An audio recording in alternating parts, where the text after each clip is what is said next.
bitch. Oh, excuse you? Baloney wash. I'm annoyed. I'm just here to give my opinion and carry Annie. Oh, it's Chris Avalon Unfiltered, bitch.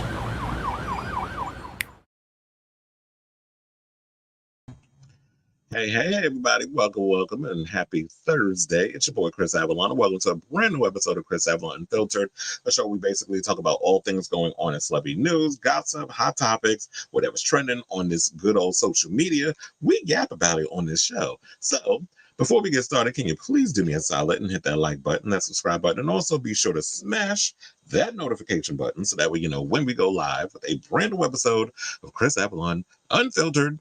And we do have a lot of tea to spill today, chair. So I know we talked a little bit about, Ryan Reynolds, the whole Blade thing, and them trying to do a solo Blade movie where Ryan Reynolds is speaking out.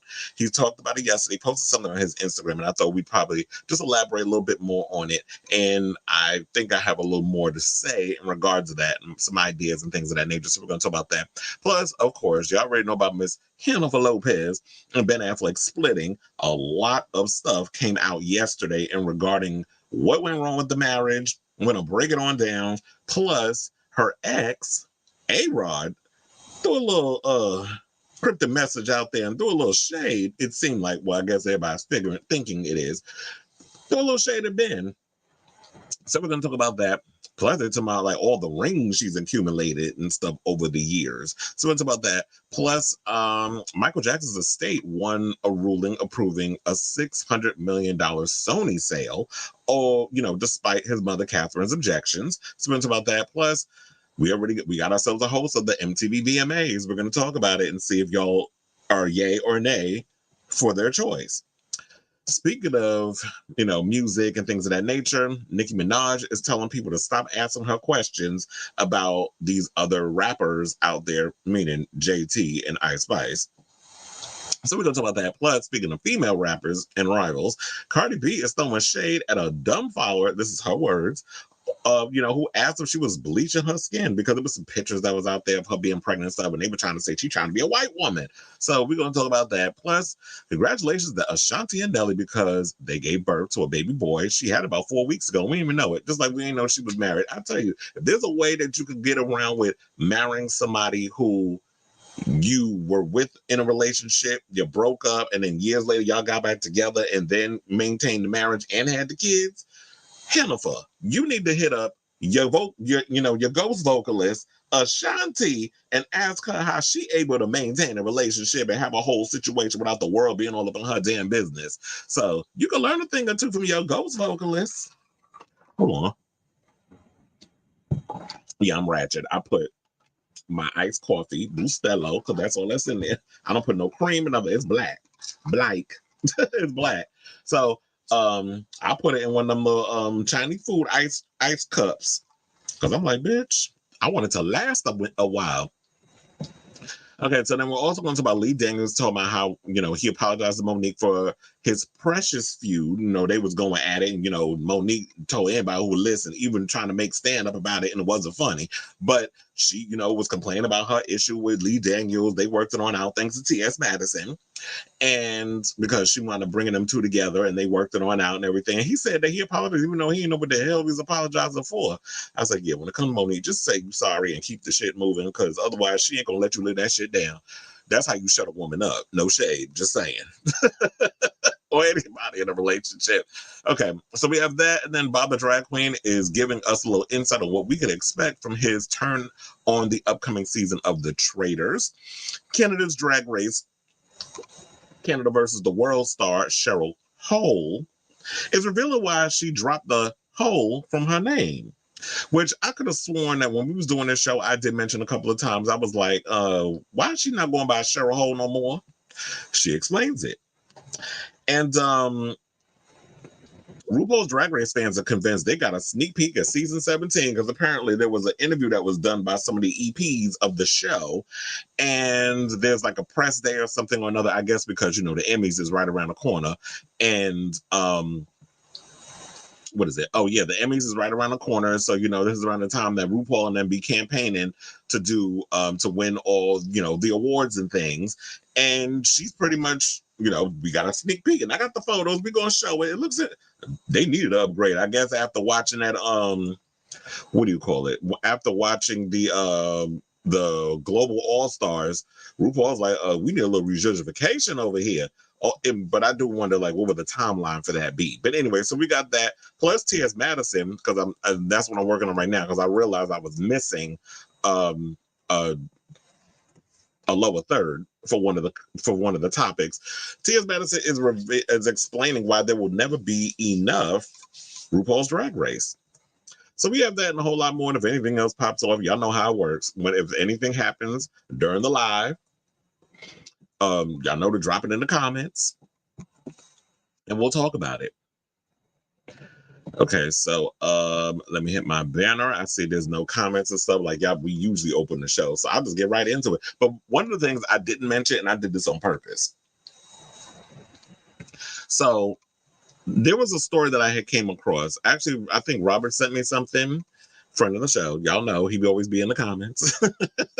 And I started doing a little research on it because I started seeing, like, once I got the thing, that I'm starting to see Instagram feeds and stuff over there not talking about it, but I'm seeing other people. Shout out to Kevin Ortega Rojas. He posted it on his Here's Why page, which is like a lot of LGBT, he talks about things going on in the Black queer community or queer people of color community. Also, he talks about, like, racism, injustice, all other stuff in the world. So he's kind of changed up his whole image and has gone more political and putting a lot of those stories out at the forefront. So one of the stories I came up with is, we reference a lot on this show, Pink News. So Pink News apparently is being exposed for not only being transphobic, but pretending to have Black people working at the publication so they can get grants meant for people of color. Ain't that some shit? Now here go the white people, typical of a lot of y'all who sit up in here talking about diversity, and then y'all go up in here and y'all do what's the other thing? Affirmative action, Black people all on welfare, you're on the food stamps, you're taking advantage of all the government things. But we all know, if you look at statistics, 9 times out of 10, the clear folks will be the ones that be out here benefiting the most from affirmative action, from food stamps, welfare. A lot of that comes from a lot of white people on those things. So a lot of white people, more or less so, are on public assistance. Do we need to take a trip down to, what's Mitch McConnell town? Is it Alabama? Isn't that where he from? Well, all them people out there was, scraping by and just poor as hell while he just continuously cutting away and taking things away from y'all in that state. So yeah, I came across this and I was like, Cheryl, let me bring this up because we got to expose these people. And a lot of times they be having some good stuff on their website. I have a couple of stories for today from Pink News, and I just see that they posted something about trans people up there, but I'm like, are y'all trying to do this to save face, or was this like a coincidence? So this is one of the stories. So they basically said Pink News CEO Benjamin Cohen, of course, he's a a J word, is being called out for his flippant and harmful statements on trans people and LGBTQ plus media's job to tell their stories. It has been 2 days since the audio was leaked online by a Pink News staffer. The CEO and the company have ignored the story completely. Well, that's where we come in, because if y'all gonna ignore stories when that's your job, sir, and whoever runs the damn thing, y'all supposed to be breaking stories, y'all supposed to be revealing stories. But since y'all want to ignore the pink elephant in the room, pun intended, we gonna expose you bitches. I'm going to expose you on my platform. I'm sure that if anybody else want to do it, they can do it as well. So it says queer media companies that refuse to include trans and gender expansive people in their coverage do not deserve the support of LGBTQ people. The fight for gay liberation was fought and won because of Black and brown trans women. And that's absolutely true. Because let's take it back a couple of years. Well, not even a couple of years. Let's take it back a couple of decades. When once upon a time, there were 2 trans women by the name of Sylvia Rivera and Marsha P. Johnson, who were out there fighting on the forefront for queer rights. It wasn't just trans rights. They were fighting for the gays too, and the lesbians, and the transgenders, and I'm sure there was a little bisexuals thrown up in there, but for the most part, let's focus on the ones that we mainly focus on, which is the gays, the lesbians, and the trans.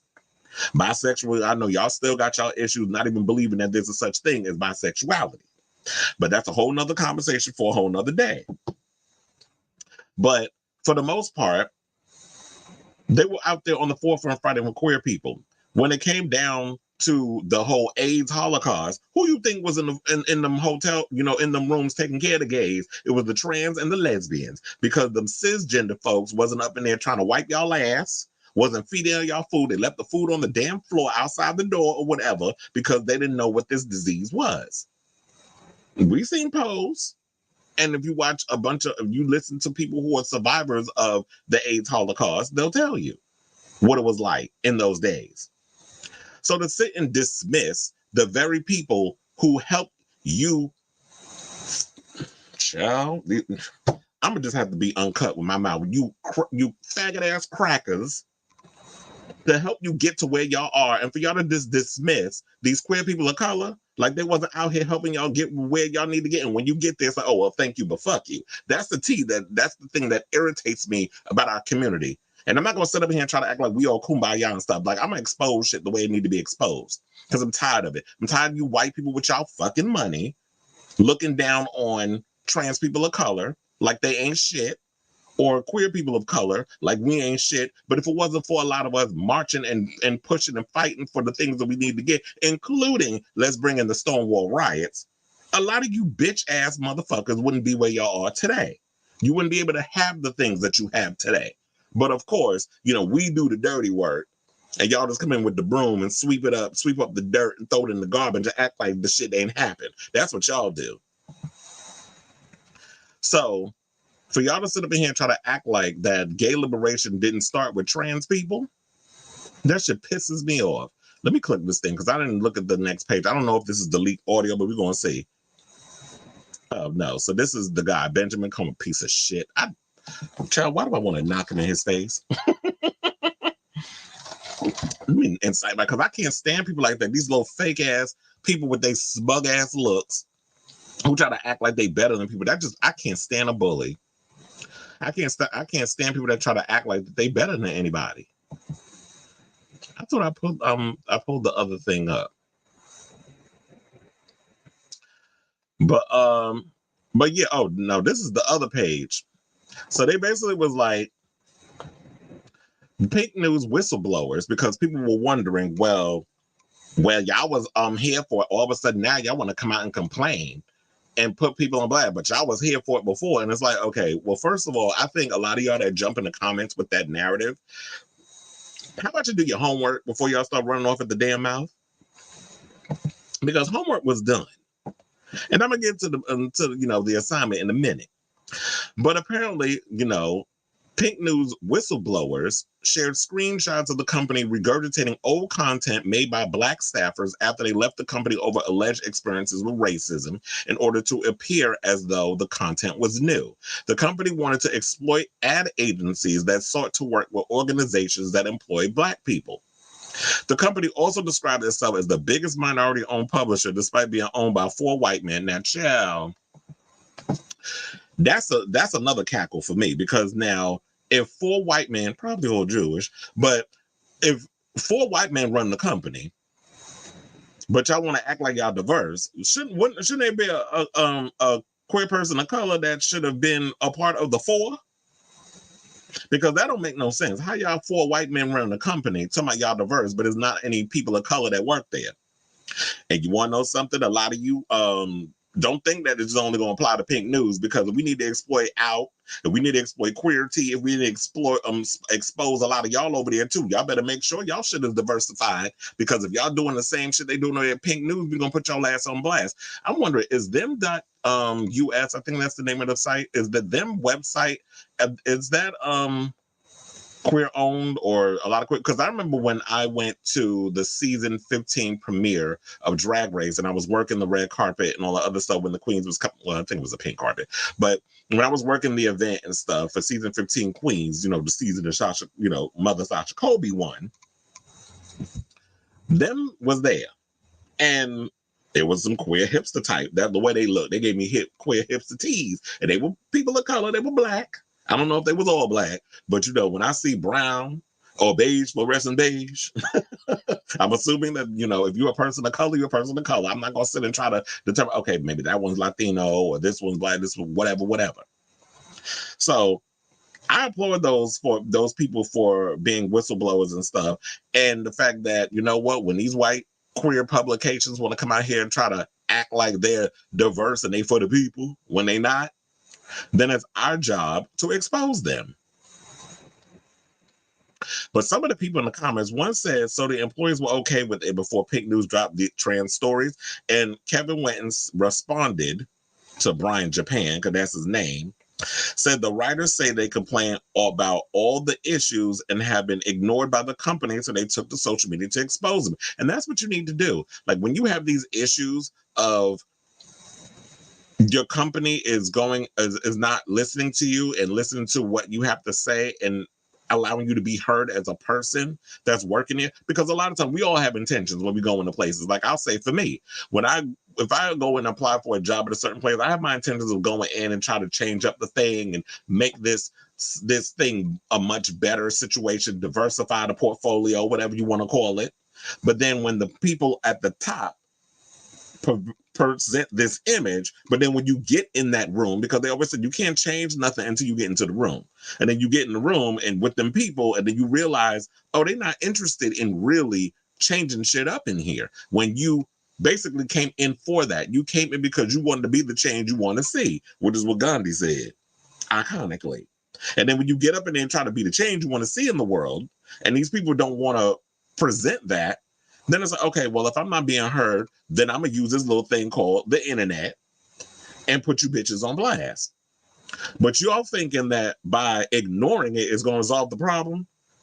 Do we need to start calling him Blake Lively? Because if y'all thinking that you're just going to ignore some shit and there ain't going to be no accountability, when your ad revenue start going down and people stop going to your website and using your stuff, that may be a problem. I'm guessing I'm going to have to start doing that too. Like I'm really going to have to no longer use, until this changes over there at Pink News, I'm guessing I'm going to have to put Pink News in the damn, put that where back there and no longer use their stuff. Now I'm going to use the topics for today, but I think after that, I'm done with them. Because if this is what y'all doing over there, then you trash boxes got to go. And y'all don't need no longer to have any of us clicking over to y'all site to be using y'all stuff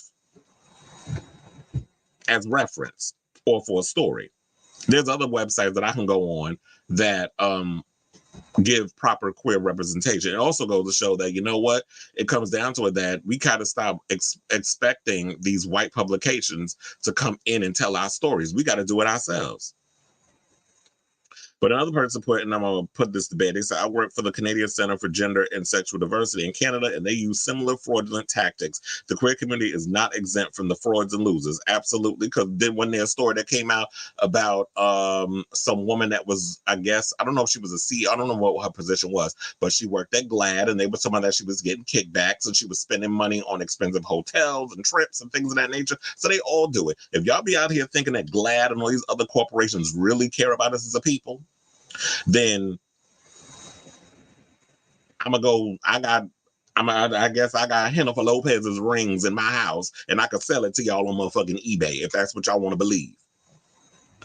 So another person said, reminds me of when this guy called into where I work and asked if he could get special points on a project if he said he was transgender or a Native American. We were all speechless. He literally asked if it was okay to lie about his identity to the government for his own personal benefit. Marginalized groups do not exist for the exploitation of others. And I feel like that's exactly what I'm gonna leave it, because that's exactly what this is the fact that a lot of you companies, a lot of you corporations want to sit up here, especially white folks, love to sit up out here. They want to be othered so bad. Y'all want to be oppressed so bad, even though y'all live for oppressing other people. But the fact that y'all come out of the womb being white, being a clear person, and just having the red carpet, especially if you white and male, let's just focus on that y'all get the red carpet rolled out for y'all. Out as soon as you come out your mama pussy, y'all get the red carpet rolled out for y'all, and you get to exist in this whole world of just getting by on being white. That ain't enough. Because what else do y'all have to fall on? What culture, what kind of significance as a human being do you have? So y'all got to run up in here and try to lie about y'all gender identity, your sexual orientation, your ethnicity, so y'all can get fucking benefits. Get off my line with this bullshit. So yeah, I'm over pink news. You're tired. Even though I'm gonna use about 3 of y'all stories later on in the show. But I say all this to say, I will definitely be keeping my eye. I may not be hanging out and going over the pink news and referencing them in a lot of ways anymore, but I will say this. I will be keeping an eye on y'all and continue to expose y'all for the shit y'all doing. So I ask all this, what do y'all think? Are y'all shocked by this bitter news? Bit of news, not bitter news. Let me know what you guys think in the comments down below. Lady Alex said, oh, shout out from New Mexico. I say hello. Hope everybody's having a fabulous day, with the exception of the bitch who calls a person.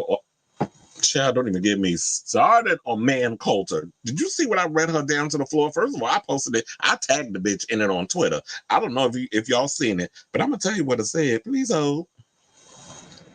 I'm just hoping that my thing don't get taken down because of when you on Twitter, you be tagging people. So I said, well, bitch, if you're gonna put some shit out there when you're gonna disrespect that boy ain't do nothing to you. But you want to sit up out here and you want to make fun of a kid who has nonverbal cues and has autism for being emotional about his father. I feel like, even though I'm probably twice the age of his son, if my dad was running for vice president and I was in that room, I already know how I get. I get so overwhelmed with emotion, I just start breaking down and crying over anything. I'll be watching movies and I'll be crying. So let him be emotional. His father is about to be a part of history. As the first male vice president to the first female president. So I said, there's a special place in hell for this emaciated smile demon Man Coulter. And when I say smile demon, I'm talking about the demon that's in that movie Smile. If y'all know what the creature looked like, that's Man Coulter.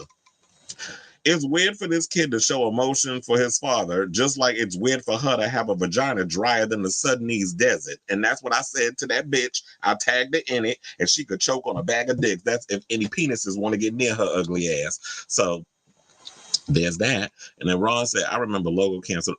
Who you said? Yeah, because, and that's what made no sense to me. Y'all can't say, but they didn't have money. Well, they had a budget to put that shit on TV for 2 damn seasons. But I think what it was the fact that Noah's Ark was a show that featured Black queer people. It was one of the highest rated shows on their channel, and that's not saying much because they ain't really had much on there. But besides that, and Drag Race and a couple of other shows.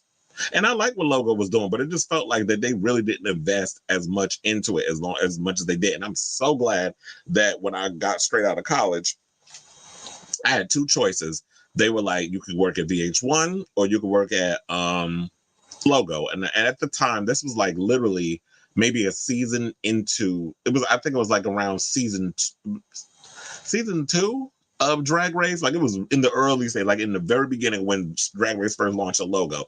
And I looked at that channel, I was like, I don't know, my gut telling me go with VH1. And I did. I worked in the live music department.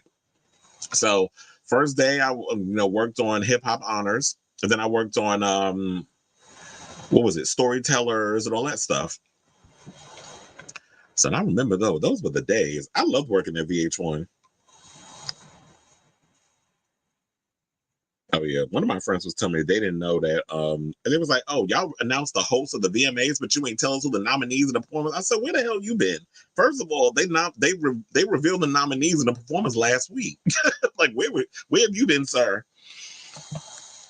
Oh wait, but anyway, let me take that mess off. Let's get into this next topic, and let's talk about Blade because let me close this mess. Yeah, so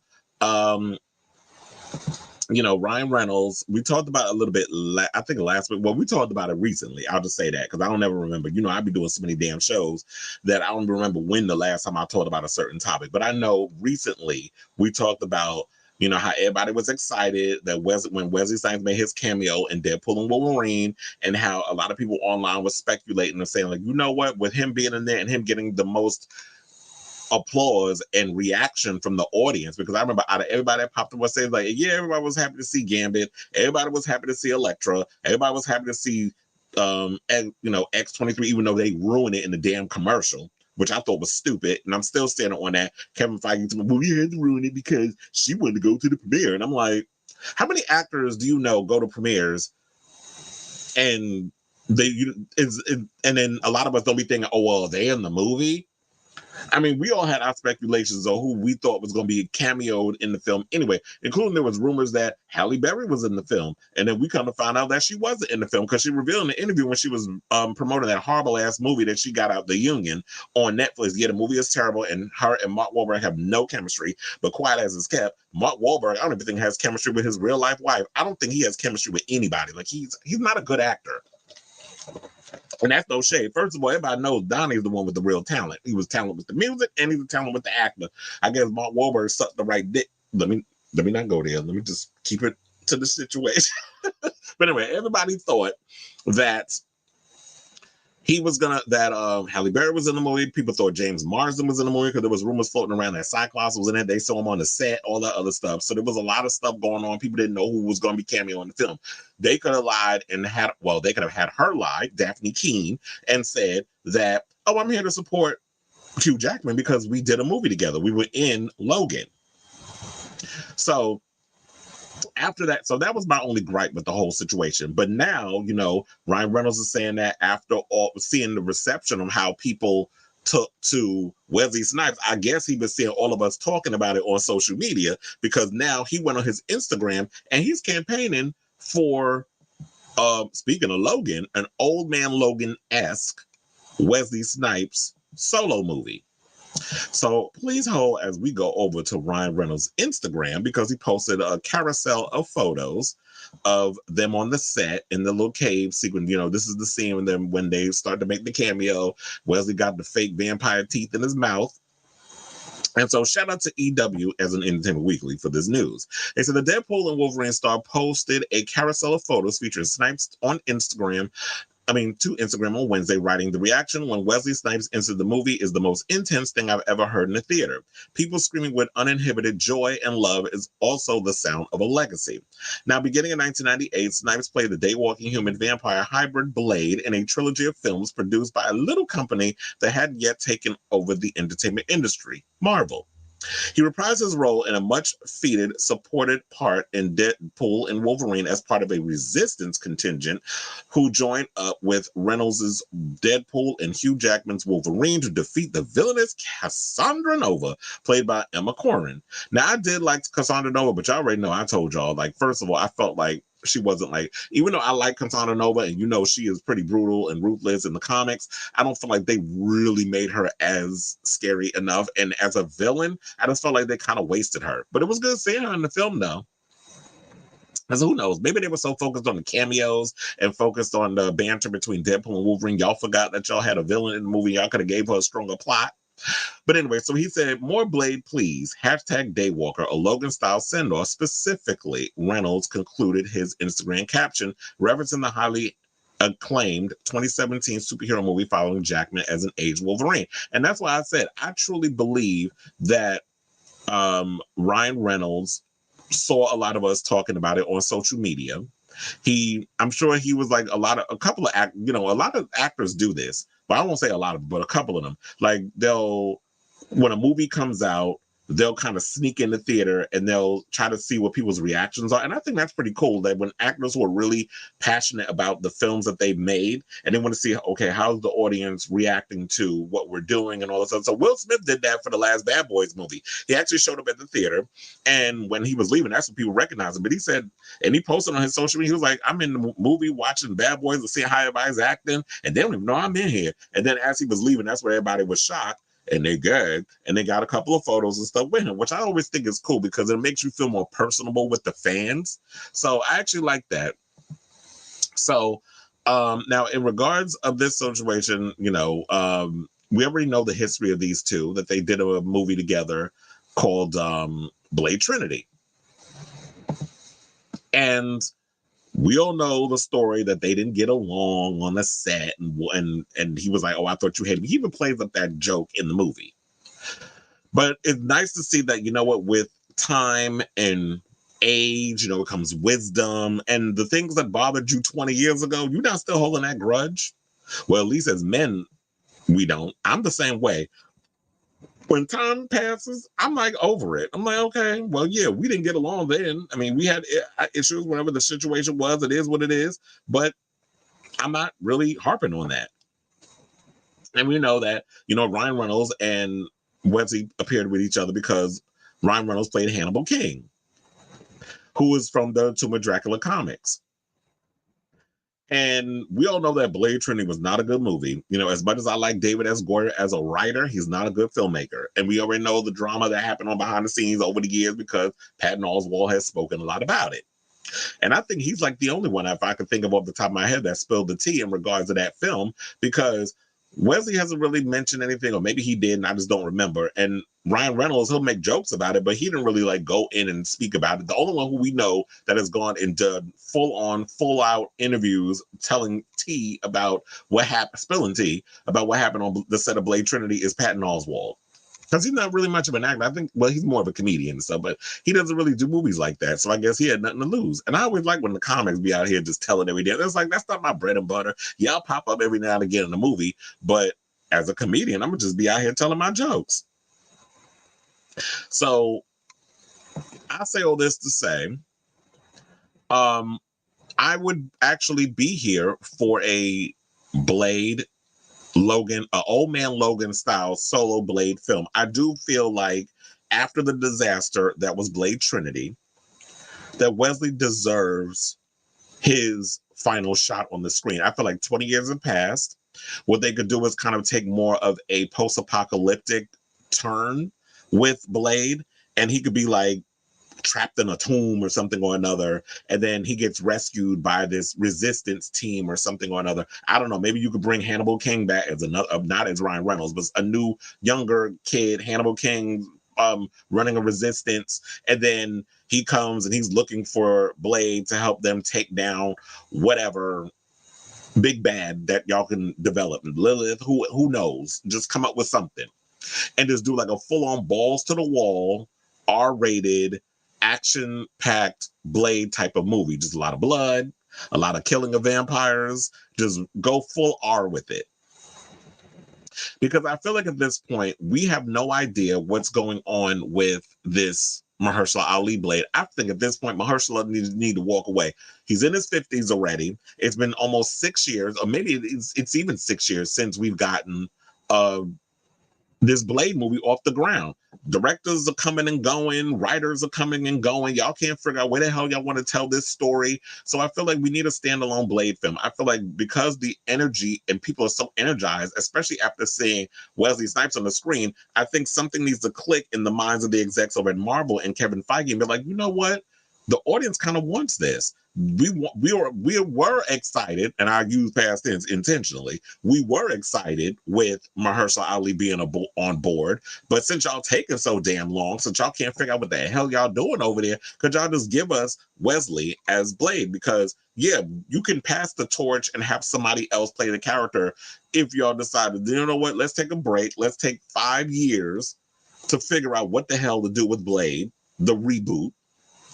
But in the meantime, let's give the fans a Wesley Snipes Blade Logan type situation. And I feel like because Ryan Reynolds is in a position now where he's got the biggest grossing film of all time in theaters, there's only, if I'm not mistaken, 2 superhero movies, 2 R-rated superhero movies based on superheroes that have grossed $1 billion. The first being, what was the name? Oh, Joker, which we're getting in a second. I don't know how well that's going to do. We'll see.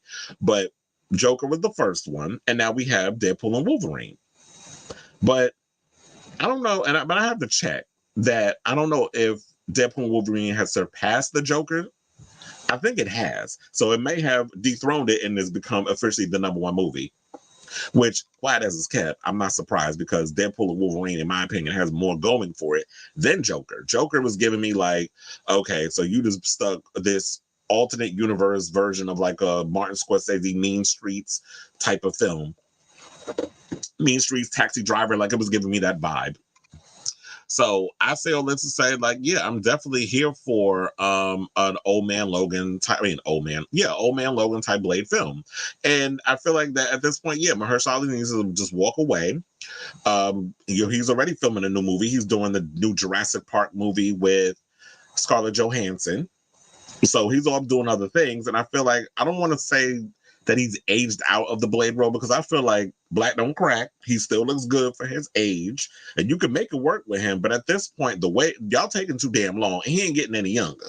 So I say Mahershala Ali walk away from the franchise. It's literally, unfortunately, it's going to be a situation where it's similar to Gambit. Y'all prop this man up as being like, yeah, we're going to make this movie with him, and then shit happens, and it never gets off the ground. Like I said, same thing happened with Gambit, with Channing Tatum's Gambit, where it was like y'all were ready to go, and also, oh yeah, we're going to develop this movie, and then of course shit happens, and it happens sometimes in Hollywood, unfortunately. And I feel like that's the same direction that they're heading with Mahershala Ali. Now, as far as like who should play Blade, since y'all were gonna have to go younger if y'all want to make sequels, I don't know. I mean, I thought about Michael B. Jordan, but I know a lot of people have been against that, and he's already starring in his own vampire film with Ryan Coogler. I don't know what the tone is or whatever the case is, but apparently they're working on their own little vampire movie. I would like to see John Boyega. I've seen a picture of him recently where he's put on a lot of weight.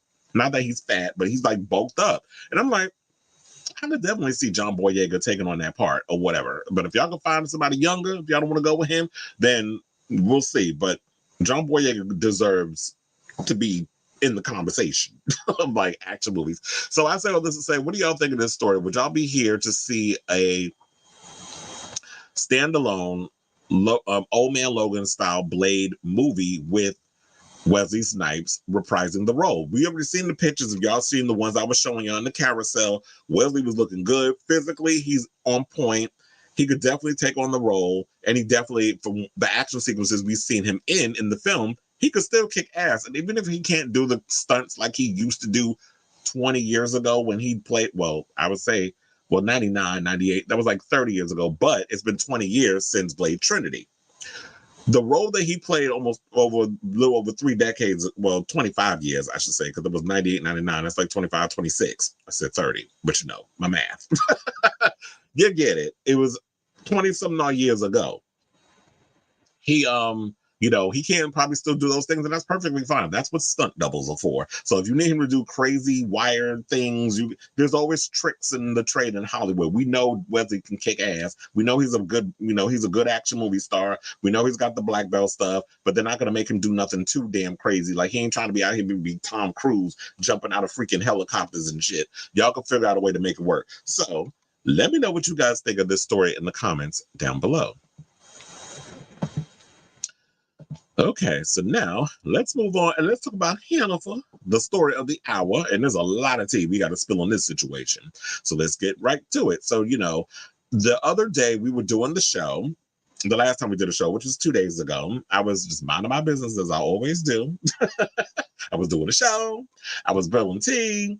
It was what it was. I always have to say, like, when I did the last episode, it was a couple of episodes. I was like, yeah, this is cute or whatever. But it was like, I just feel like it was a slow news day. So I was trying to make do with what I had. But as I was about to log off, friend to the show, Onyx, revealed Hannaful filed for divorce. And I was like, say, what now? So, of course, I had to look it up. And lo and behold, Hannaful filed for divorce. But that was like, TMZ breaking news type stuff. So now, with her filing for divorce and all that other stuff, we now have full tea. Well, there's a lot of stories that came out in regards of what went wrong. And we've speculated over the past couple of months during the whole separation situation on what could have possibly went wrong. But, apparently they're saying like her people have been spilling tea, or somebody in her camp went over to page 6 and was spilling tea. And so we have it. So let's get right into it. So they said Ben Affleck and Jennifer Lopez's relationship issues began on their honeymoon in Lake Como, Italy. And this is what a source familiar with the situation tells page 6, meaning there's somebody in her camp. The couple's honeymoon included numerous public outings packed with PDA and shopping. And yes, there were, of course, cameras capturing it all. saying, quote, he was unhappy with paparazzi following them. She is an international superstar, and he acted like it came as a surprise when they would be followed around. This is what the source said. Now, here's the funny part. I don't know why he's trying to act like he brand new. Like, I love you, Ben. Like, I feel like you're a good actor. You're a great writer. You're a phenomenal movie director. You know, I loved Argo. And I like a lot of the movies that you direct. I'm trying to remember, I don't think he directed The Accountant. I know he just finished The Accountant too. But over the years, I've liked a lot of Ben Affleck's movies. And I was really looking forward to the movie, the standalone Batman movie he was planning on directing and he was supposed to star in, which was supposed to be the Deathstroke storyline. I was looking forward to that. Unfortunately, that'll never see the light of day. However, sir, you cannot sit up here and act so damn stupid and slow like you didn't know that Jennifer Lopez is a beloved global superstar. Now, say what you want to say about her in regards to her acting and her singing, whatever, but we cannot diminish the fact that Jennifer Lopez is a global superstar. She wherever she goes in the country, people know who she is. People know who he is too. But of course, because Ben Affleck and Jennifer Lopez are married, you don't think the gossip people are going to want to get photos and paparazzi are going to want to get your photos to sell to TMZ and Daily Mail and all these other places and Page Six? So that way they can get a little coin tada out of it. Like, are you dense? So he should have known that they were going to call. So if he's sitting up in there thinking like, oh, she called them and had them following him, I don't believe that. But you have to realize how to make the situation work in your relationship. So they said when they weren't in front of the cameras, they would barely speak to each other during what was supposed to be the happiest time of their life. He sold her on him being a changed man, and that lasted a very short time. Another insider said that Affleck finally came to his senses after the renewed puppy love once his sobriety started to settle in with normality. When they started seeing each other again, he was just getting sober. He was in a vulnerable state, and whatever the chemistry played into that, he was in this frenzied, excitable state. Affleck has been, as we know, he's been open about his alcohol issues in the past. He was drinking a lot and all the other stuff. He drinks, he smokes, he loves his coffee from Dunkin' Donuts.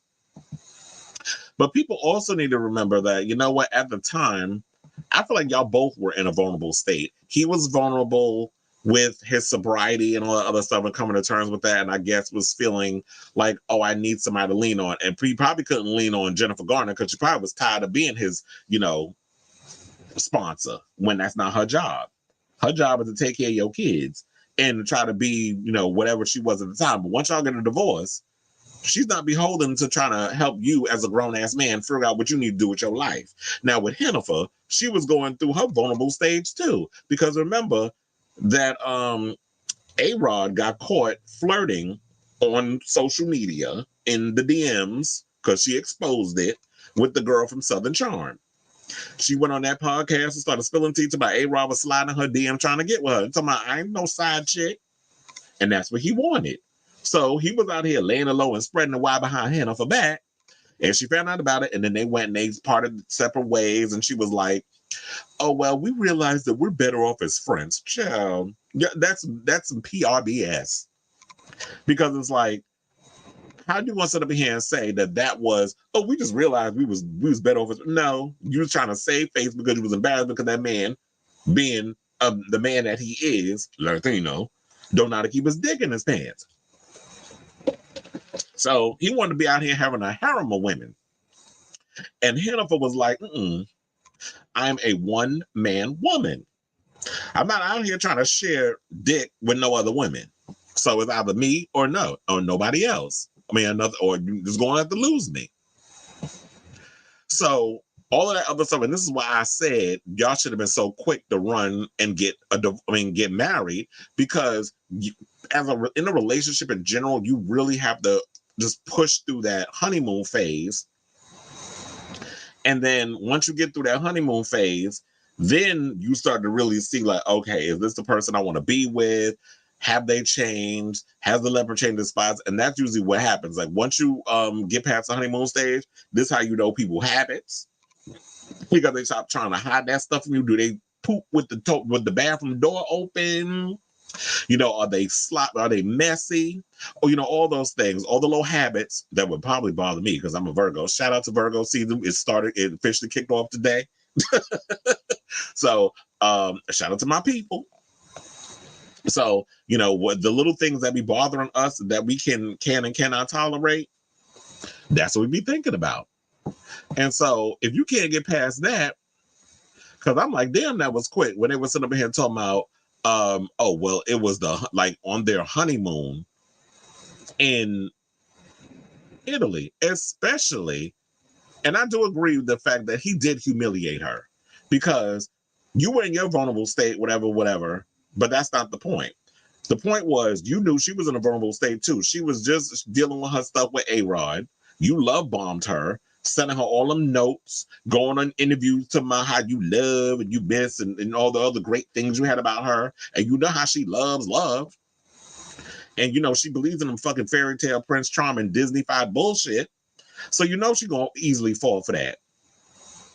It's like she like dick more than she like her damn career. And then it just seemed like to me, Hennifer has always come across as the type that will put, well, she did say that he was her first love.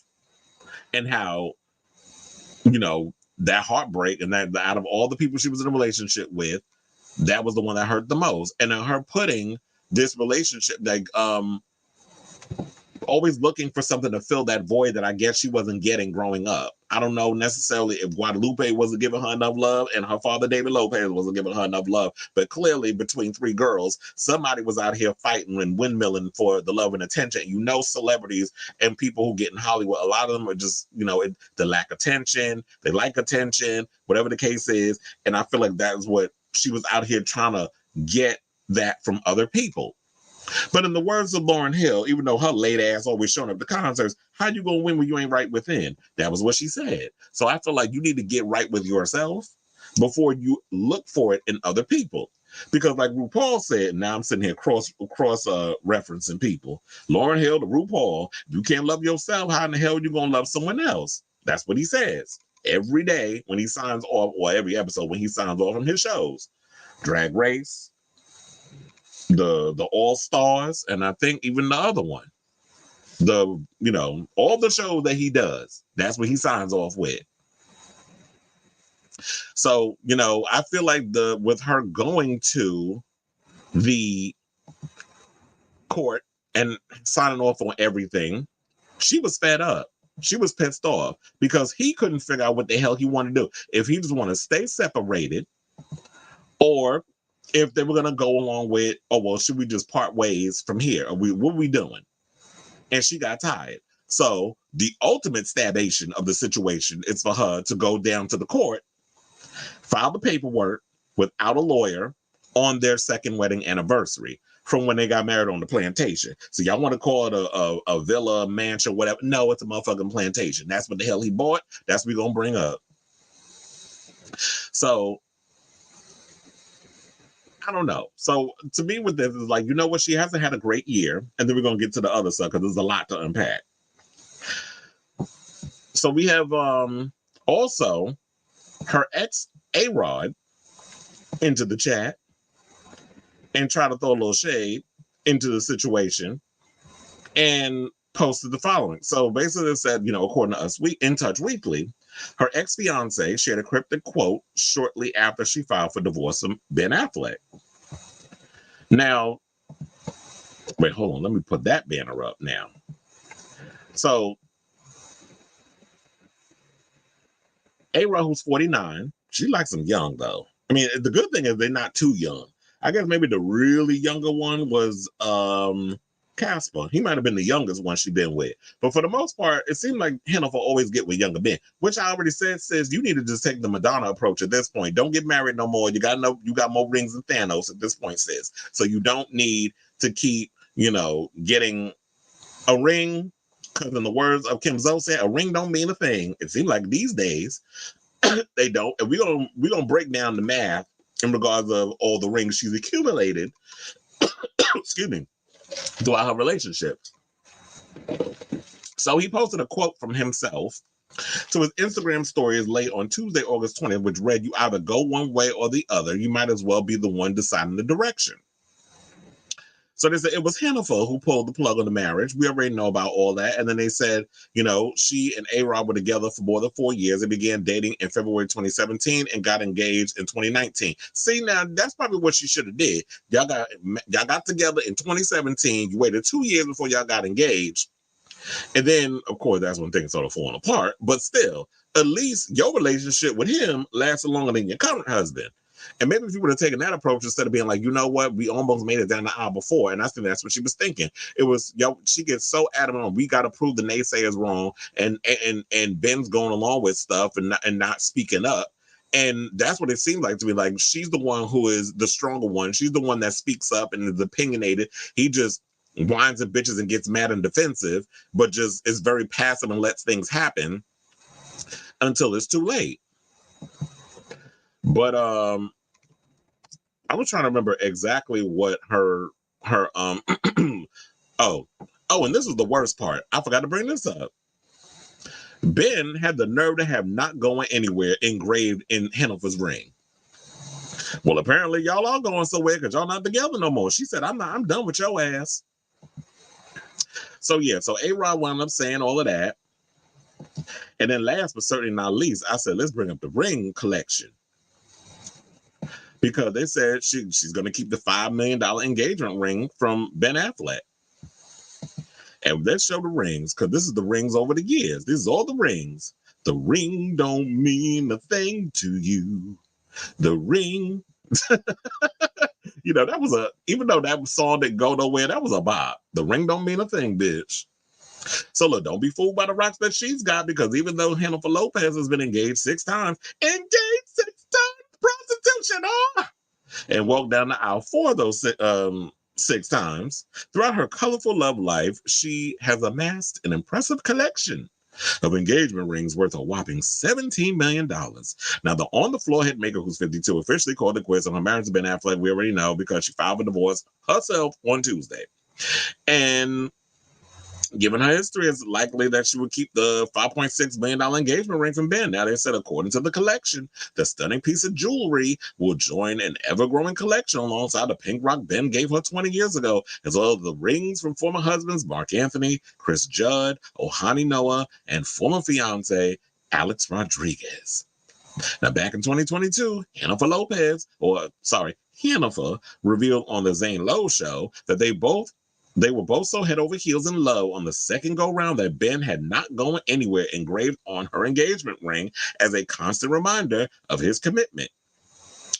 Jen said Ben even signed off his emails with the same message when they reconnected after 2 decades apart, and the phase meant so much to her, she named one of the tracks on her album "This Is Me Now" after it. She did. She has a song on the album called "Not Going Anywhere." After Hannah filed for divorce on their 2-year anniversary, it's clear that she's going somewhere and is not with Ben Chair. Now, Marilyn Chinitz, who is the matrimonial partner at Blank Home LLP, weighed in on why they believe the 55-year-old A-lister handled the legal matter on her own instead of going through her attorney. Now, here's what she told People. She said, I think that she most likely wanted to get this done, that there's a lot of hesitation and hemming and hawing back and forth, and it's a statement. I'm moving forward. I'm filing, and I'm doing it on my own. Well, you know what? She said, I'm here talking about she couldn't come up with no music all them years without him being, until this whole love thing happened.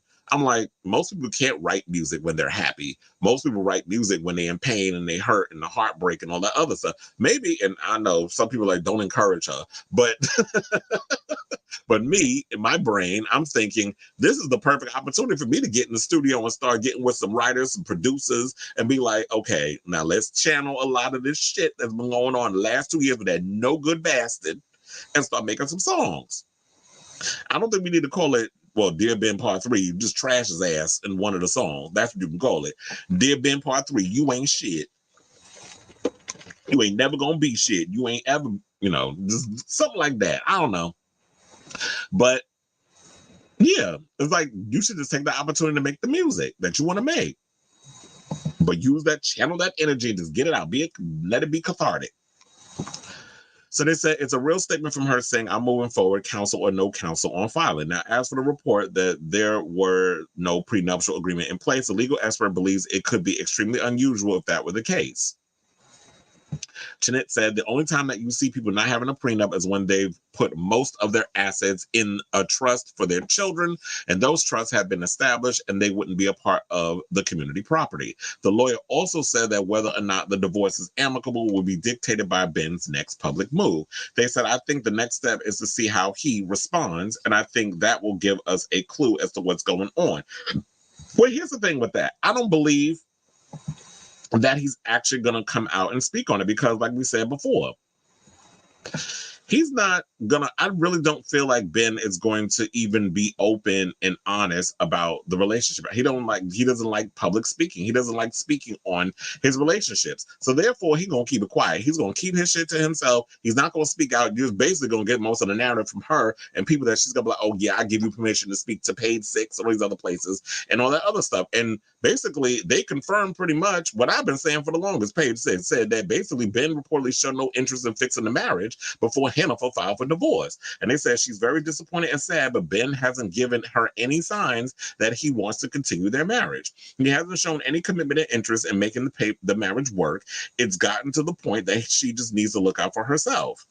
And I'm like, duh, what gave that away? I mean, it was kind of obvious that that was what it is. And then they also said how the kids are responding, because we've talked about it many times on the show on how do the kids feel, because Max and Emmy, I guess they used to their mama playing hopscotch in her relationships, or as I call it, relationship hopscotch. I guess they used to it. I don't necessarily know how Ben's kids are, because we've heard that, let's not only get on Jennifer and make it seem like she's, take more of a misogynistic approach. I'm like, oh yeah, she be out here, hopscotching from man to man. He was doing the same thing with women too. So they're both not innocent in that situation, because he was dating a couple of people before he got with Hennifer, in between his relationship between Jennifer Garner and the other one, Hennifer. So they basically said that his kids are taking it as fine as hers. Everybody's ready to move on. And maybe that's why the separation worked, because while Hennifer was off in New York, working her stuff out and I guess getting the kids used to not being together. But it could have been also confused, because we would see her at some points, she hanging out with Violet, she hanging out with Samuel. Those are two of Ben's children, taking him shopping or coming to the graduation and those other. So it's like you're trying to separate and move on, but you continue to pop up at certain situations. And then most recently hanging out with him on his birthday, probably to get some of that a good last fucking. Because I know that's what some people did. Y'all be doing them goodbye fucks. But I was saying, like, yeah, Will gave it away. I mean, when you move your things out of a $65 million mansion that you shared with each other, and, while she was living her best life in Italy, remember when he did that? And then you purchased a $25 million bachelor pad on her birthday. He was like, what was the first clue? And, some people was bringing up that they feel the marriage was showing signs of trouble when Ben was being chivalrous to open the passenger door. Remember the time when Ben and Jen was walking to the car and it was paparazzi waiting by the car, and then he was like, he had his coffee, because he don't go nowhere without that damn Dunkin' Donuts coffee. He opens the door, she gets in. When she's in the car, he kind of just lets it go and slams it and kind of gives this look on his face like he's so irritated. And then he gets into the driver's seat. People were saying there were signs there. Then remember when they went to the Grammys, they got caught in the middle of a conversation. Looked like it was a little tense when they were having their little conversation, and the cameras was coming back. I guess they thought the show was still on commercial, and they was having like an intense conversation. So there was that. And last but not least, let's wrap this up, because then, let's look back on the year so far, the last 8 months that have been not a so good year for Jennifer Lopez, because she did say, oh yeah, she put on her social media that, oh yeah, we're going to have a great year, child. Karma, well, is it karma or is it the universe? Let's just go with the universe. The universe was like, bitch, we got bigger plans, because you thinking you gonna live your best life in 2024. She's like, sis, oh, I got something for that ass. Because, they said in addition to her marriage failing, her 9th studio album, This Is Me Now, flopped on the charts. She had to cancel her North American tour due to weak sales. Her $100 million Netflix movie Atlas was scored a 19% on Rotten Tomatoes, came under fire for using real-life footage of fighting in the Ukrainian city of Marital, where hundreds have died in the Russian invasion, in a scene depicting robots attacking people, which is pretty disgusting. And that's like, me, if I'm directing a movie, I take footage from the Palestine-Israel situation, and I'm using that as footage for my film. To me, that's tacky. Oh, let's talk about this part because I didn't even know this until I did the research. So you know her JLo Beauty Cosmetics line, right? It's not doing well in the stores. Sidebar. I should also point this out. Guess whose beauty line is actually doing better, hers, and it's not Rihanna Fenty. It's Selena Gomez's Rare Beauty line. I didn't even know Selena Gomez had a beauty line, but apparently she's packing in 5 times more of the sales than Jennifer Lopez. And they said that her sales are so weak, Sephora is planning to discontinue selling her products in their stores at the end of 2024. So what went wrong? Like, is it the fact that Jennifer's issue is that she doesn't come across as genuine? She comes across as disingenuous. People are not connecting with her. I wonder how well her Delulu liquor line is doing. That's another thing too. People was mad at her. It's like, well, wait a minute. You married to a man who has sobriety issues. You have claimed plenty of times in interviews that you're not a drinker. But here you go, coming out with a drink of alcohol. Oh, yeah, I drink on occasion, bitch. You a lie. Because first of all, if you was drinking, you would have been saying that shit from the beginning. Now, y'all know I drink. So if I came out with a liquor line, you know I'm not lying. If I came out with a tequila line or a whiskey line, then you know that that's my drink of choice. I'm not big on the vodka. My liquor of choice is brown juice, which would be whiskey, Tennessee whiskey, or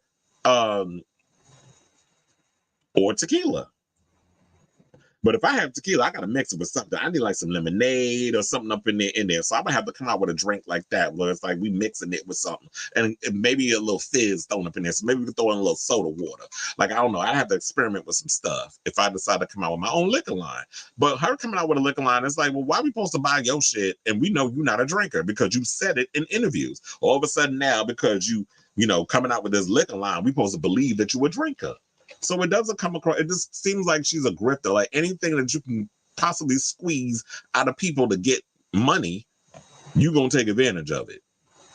So I don't know. I just feel like I've been trying to figure like, what is it about Jennifer Lopez that people just aren't featuring her? I know we could sit up here and talk about, well, she's allegedly, the stories about her being rude to staff, being service people, whatever. But I just feel like as a person, there's a disconnect between her as a celebrity and her relatability with average consumers.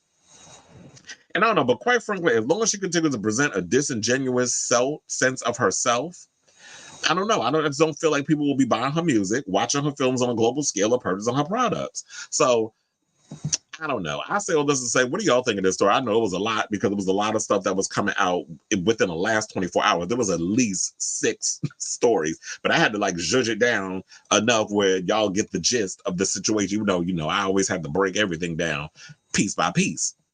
And at this point, sis, like I said, stop getting married because he ain't out there.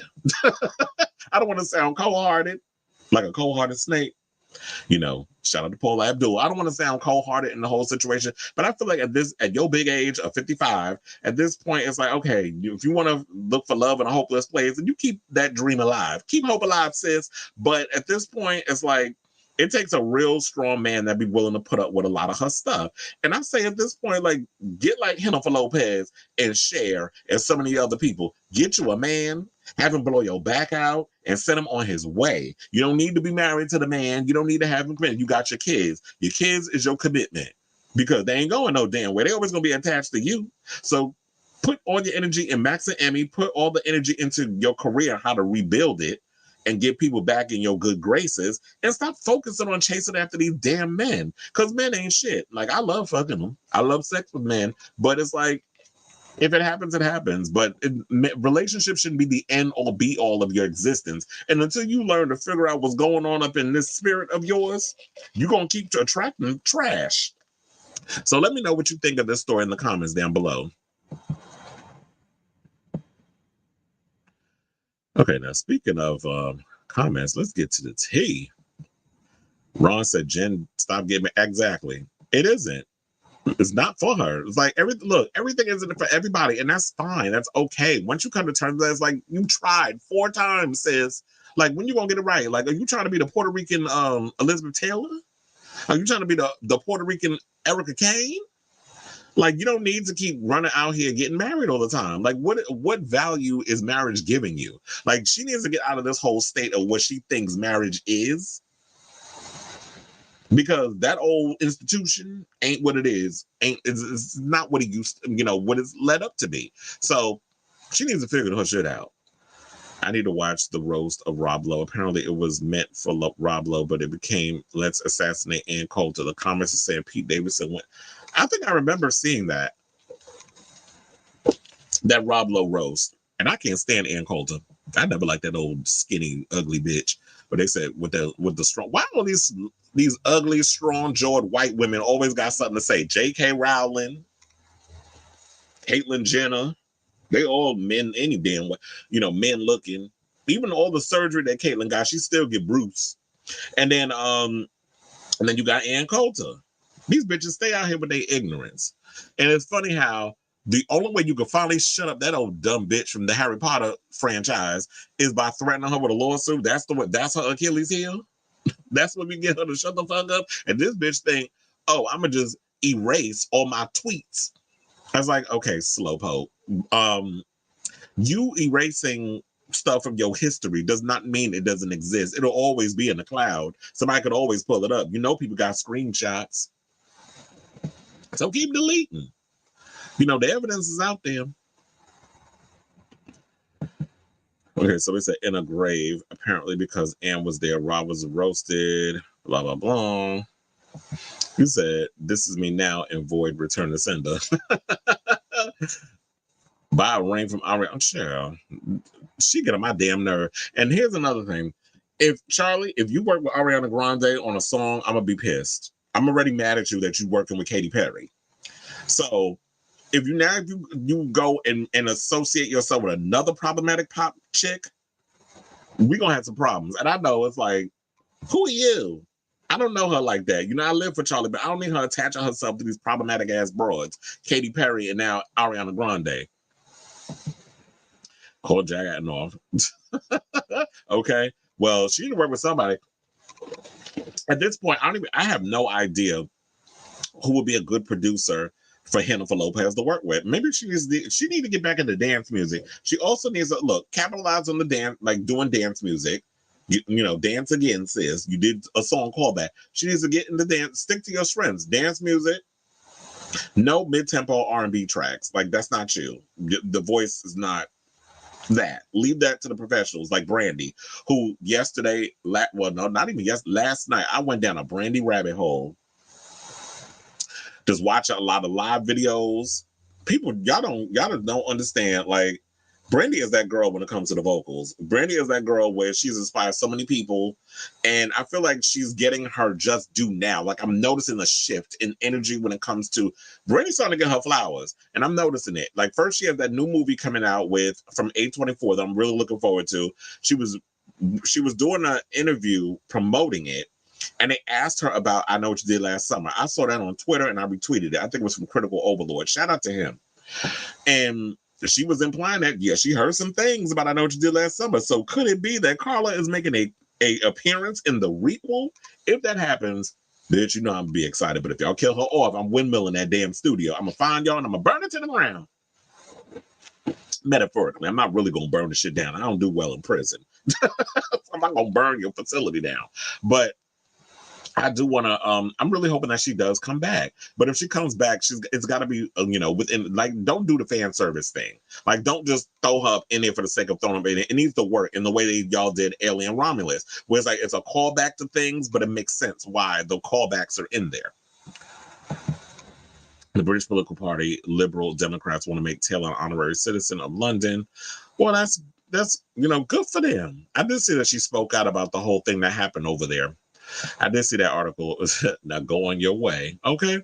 Notice we do not hear these stories from Madonna. Well, probably because she made them people sign NDA. She ain't stupid. Or at the same time, Madonna she's like, yeah, she's a Leo like the both of them. But she's a good Leo, I guess. Maybe because she ain't stupid like the rest of them. Jennifer be so caught up in running after dick. Madonna's like, you know what? I know what it is when it comes to relationships and being men and what men are good for. And to her, it's like, you know what? Just, tell me about how, please me, do whatever, play with my pussy for a couple of hours, and then go your separate ways. You know what I mean? It was like, well, so what? Women in their 60s don't deserve to get fucked? People in their 50s, I hope when I'm 66 that I'm still be fucking dudes in the ass. Like, don't be sitting over here thinking, don't be sitting over here thinking I'm gonna dry up like a damn prune by the time I'm that age. I'm gonna still be a whore in my 60s. Madonna wrote the blueprint and Hannaford refused to read. Well, somebody better send it to her in a damn mail. It's at 55 years old in Washington, LA County to file for divorce. And then I saw that Perez Hilton told me, well, if she's all about the fame and always wanting attention and stuff, then she would have called the paparazzi to follow her into the thing. And I'm like, sir, you've been doing this for almost 2 decades. Like, are you going to sit up here and act obtuse? Like, I'm not saying it's calculated. I'm sure she was in her feelings and had a valid reason. But why would I call, make it obvious, like, bring TMZ, I'm about to take my ass down to the courthouse and file for divorce. I'm not acting like I'm a pretend a phone, like I'm Wendy Williams. I got my phone right here. Damn, I hit my headphone. I was like, I'm about to head down to LA County Superior Court, and I'm about to file for divorce with this no good bastard from Boston. So I need y'all to come down to the courthouse with me, and then when I leave, make sure y'all had the podium and the mic and everything stood up like I'm a politician talking about somebody that was just killed in the neighborhood, and I'm gonna hold a press damn conference for y'all and all the other blogs and do that. But why the hell would she do that? We already know that when she walk her ass up in that courthouse, somebody is going to bring TMZ. Guess who was just in LA County Superior Court? Jennifer Lopez. Well, I'm gonna call her Jennifer. Everybody else ain't gonna call her that. It'd be like Jennifer Lopez. Jennifer Lopez. She was just in the courthouse, and this is what she did, and this is the paper. And come on down, and we'll give you a sneak peek of what she did, and we'll fill you in on the information. Like, she ain't gotta call all of them. It was gonna get out anyway. And I guess it didn't want to be big headlining news. So I will say this, it was smart for her to drop it this week because the Democratic National Convention is going on, and that's what everybody's focusing on, instead of Jennifer Lopez filing for divorce. But the blogs and everybody else is talking about it, and I'm talking about it, and I'm sure other pundits will be talking about it. So they said, do you think JLo would have had these relationships? Yeah, she would have. If she was a regular, like, she reminds me no different than a regular person. I just think because she's famous, we're talking about it. But there's a lot of people that I've seen that mirror a lot of her stuff. And I feel like a lot of it comes from deep-rooted insecurity. There's a lot of issues that she needs to deal with, some traumas from her childhood, especially when she revealed in that movie musical, because I didn't really watch the documentary. I saw clips of it. I was like, I've seen this movie musical. I don't need to sit down here and watch this foolishness. But when she did the movie musical, she was up in there with Fat Joe being a therapist. She was up in there talking about how that, when she was healing her inner child, and there's like a little girl that's playing her towards the end, and she starts singing in the rain like she Gene Kelly. I don't know where the fuck all that came from, but anyway, it was just all over the place, like I am with this comment. But she was basically like, I guess she didn't get enough love and attention and stuff from her parents. I believe at the time when she was younger, her parents was going through some things. I know her father and mother divorced. I believe her father passed away. So, and then Lupe lived with her. Now, or Lupe's always with her whenever they go on sets or whatever, or even The View. Whenever Jennifer Lopez at The View, Guadalupe in the damn audience.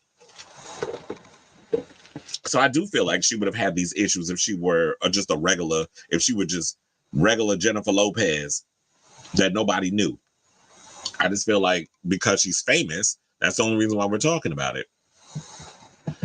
He said Madonna is not desperate. She loves Sean Penn, but she never got caught up. And Sean Penn is Sean Penn. And I feel like what it is that Madonna knows what's important. Her relationship with her kids is what she's focused on.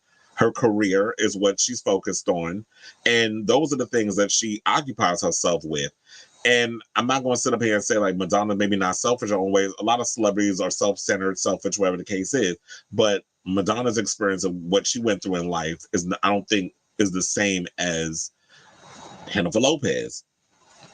Madonna really had to pull herself up and figure out things on her own and not have to use her vagina to get record deals, beats, because allegedly that's what they was talking about, that Jennifer Lopez was throwing their ass in a circle to get a couple of, songs and things. That's the alleged word. But anyway, this is Madonna. I've heard nothing but good things. Sean, all of them, including Tupac, spoke highly of her. Admit we're both at fault, but we hear that Madonna, when it comes to a few exes, they're assholes. Madonna never wrote tracks about wanting Sean dead or that he only married her for money. Well, she did write one about I was gonna say she did write a couple of them songs about Guy Ritchie though. Because that MDNA album, that was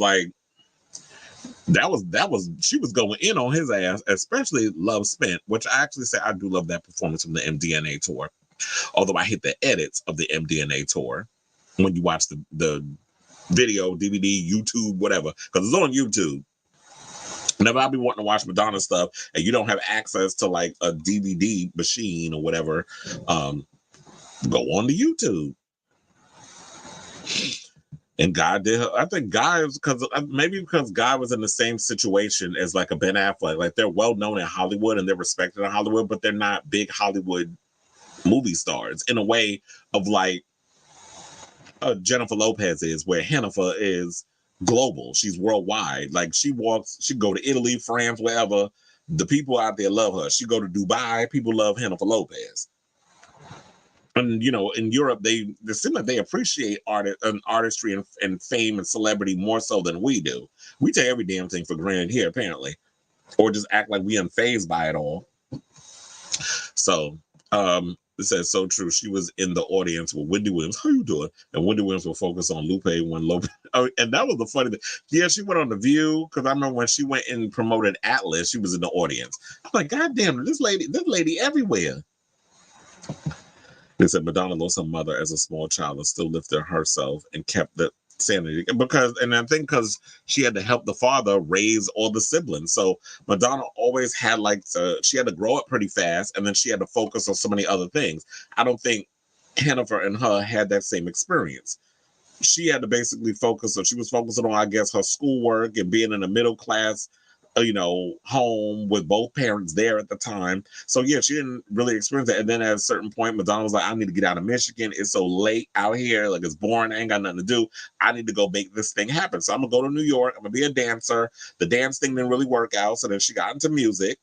And then she's like, oh yeah, I can incorporate the music and the dancing into what I do, hanging out in the clubs, hanging with the DJs. So she basically just created who she is. She created her identity and her persona. Jennifer Lopez had hers created for her, courtesy of Mariah Carey's ex-husband, Tommy Mottola. So when you out here, with an identity crisis and imposter syndrome, that's probably what all that is too. But anyway, speaking of somebody who doesn't have imposter syndrome, let's talk about Michael Jackson.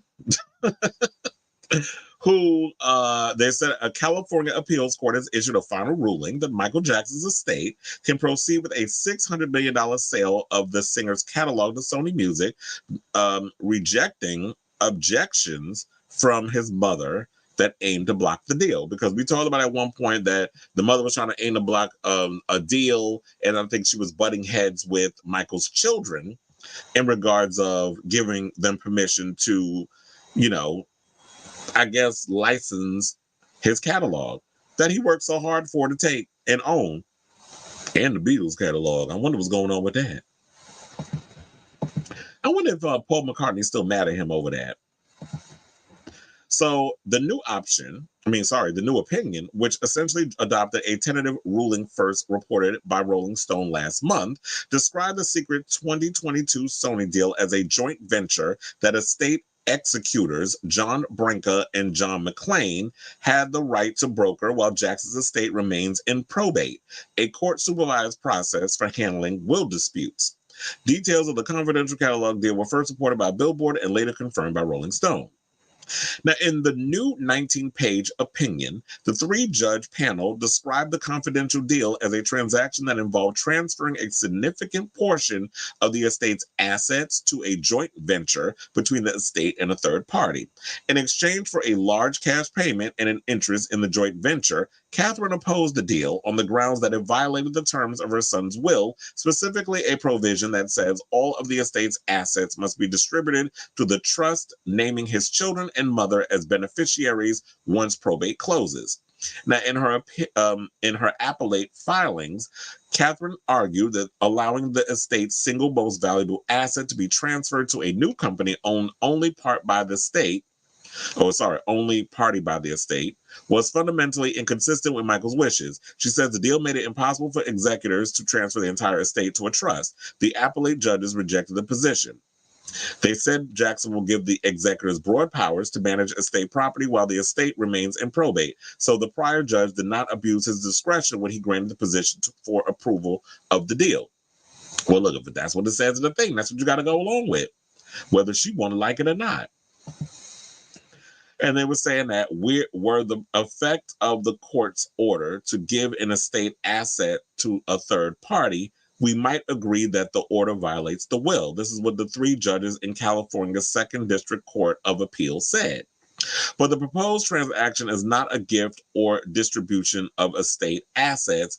It is an asset sale, pursuant to which the estate receives a significant monetary payment and interest in a joint venture to exchange for the transfer of assets. The judge says the deal neither diminishes the estate's value or impairs the executive's future ability to transfer the estate assets to the trust. And also, didn't we hear some stuff that they over there struggling financially in regards to like the Jackson estate and how y'all backed up on y'all bills and things? So I would think that y'all should probably push this forward so that way y'all can get a little coin title out of the situation. I don't think Catherine know what the hell she doing over there, because they were saying she been behind on her payments and her taxes, allegedly. So who's handling all that over there at the estate? So they're sitting there talking about that his estate has remained in probate since his 2009 death, largely due to ongoing tax disputes with the IRS. Once probate closes, the entire estate will be transferred to the trust, naming Jackson's three children as the principal beneficiaries and Catherine as a lifetime beneficiary of a subtrust that will revert to the main trust upon her death. Catherine's lead lawyer on the appeal and the lawyer for the estate did not immediately respond to Rolling Stone's request for comment. According to an appellate brief previously filed by the executors, the asset sale was negotiated to take advantage of a market that was by far the hottest it had ever been. The deal, which closed amid Catherine's appeal, lets the estate maintain effective control over Michael's music while diversifying its range of assets. So what's the problem? Like, I don't understand why this is an issue. It's like you still maintain control over his music. It's just you put it out there, I guess, so that way y'all can make a little money off of it.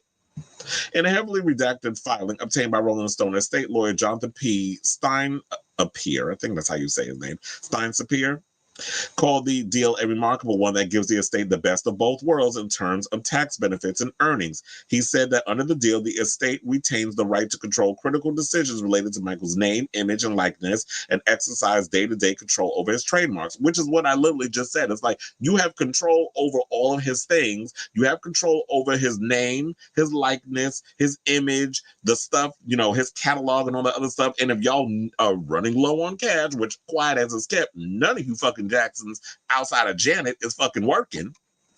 Why the hell wouldn't y'all be okay with this?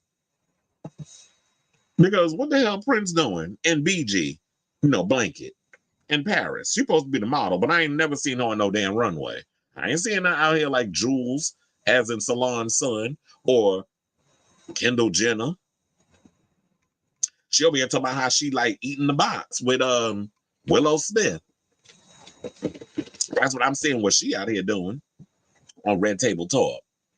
So they said none of Michael's three adult kids, Prince, Paris, and B.D. Jackson, filed written objections to the estate petition for court approval of the transaction. Lawyer for Prince and Paris said in a March 2023 hearing that they did not object. A lawyer for B.G. reserved the youngest sibling's right to object. Court filing state. During the evidentiary hearing, Paris appeared briefly to say she joined her grandmother but did not say specifically what her objection was. This is what the new opinion released on Wednesday stated. The court noted subsequently that it was not even sure what Paris Jackson's position is. But she said, oh, yeah, I'm okay with it. I'm like, okay with what? Like, you need to be specific, sis. Or do you even know what the hell you objected or you're okay with or objecting to? But that's where the lawyer comes in. You need to be explaining to your client what all this means. Or maybe read a Rolling Stone article, because apparently they break it down better than these damn lawyers half the time.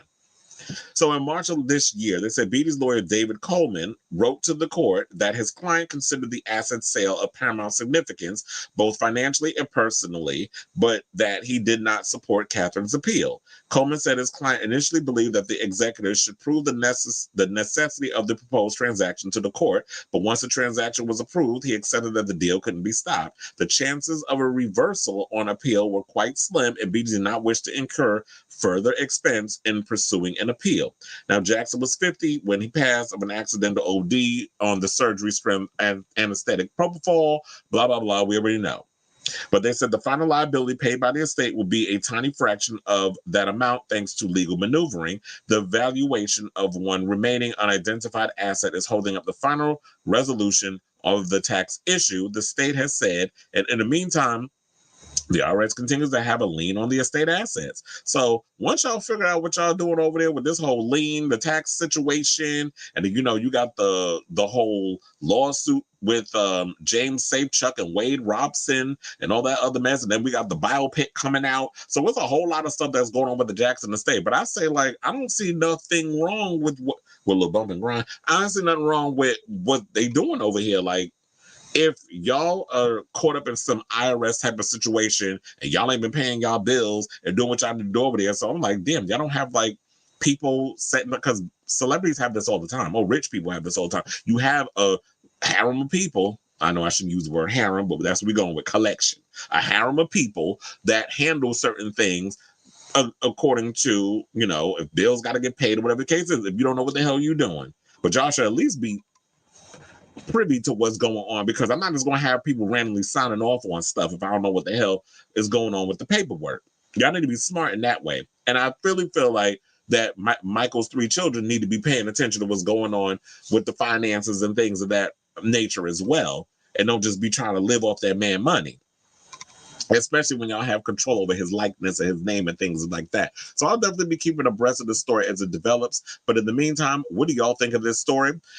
As I had to break it on down, because I will admit, in the beginning, I was kind of confused of what all this meant. But Rolling Stone, y'all definitely broke it down in regards to what all this other stuff means. But I feel like the judge, the 3 judges that they had in the whole situation made the right decision. So let me know what you guys think of this story in the comments down below.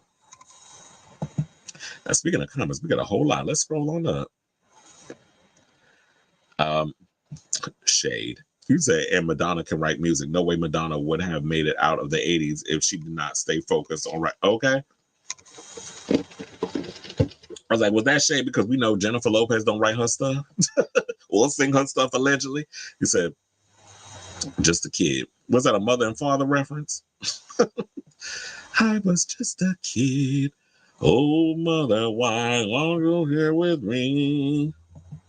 It said Madonna had to grow up because of the mother. She's a human. I relate to that anger that she had at her father for remarrying. But like she said, what? I was thinking about that the other day. Even though my parents are still together, they've been together over 40 years.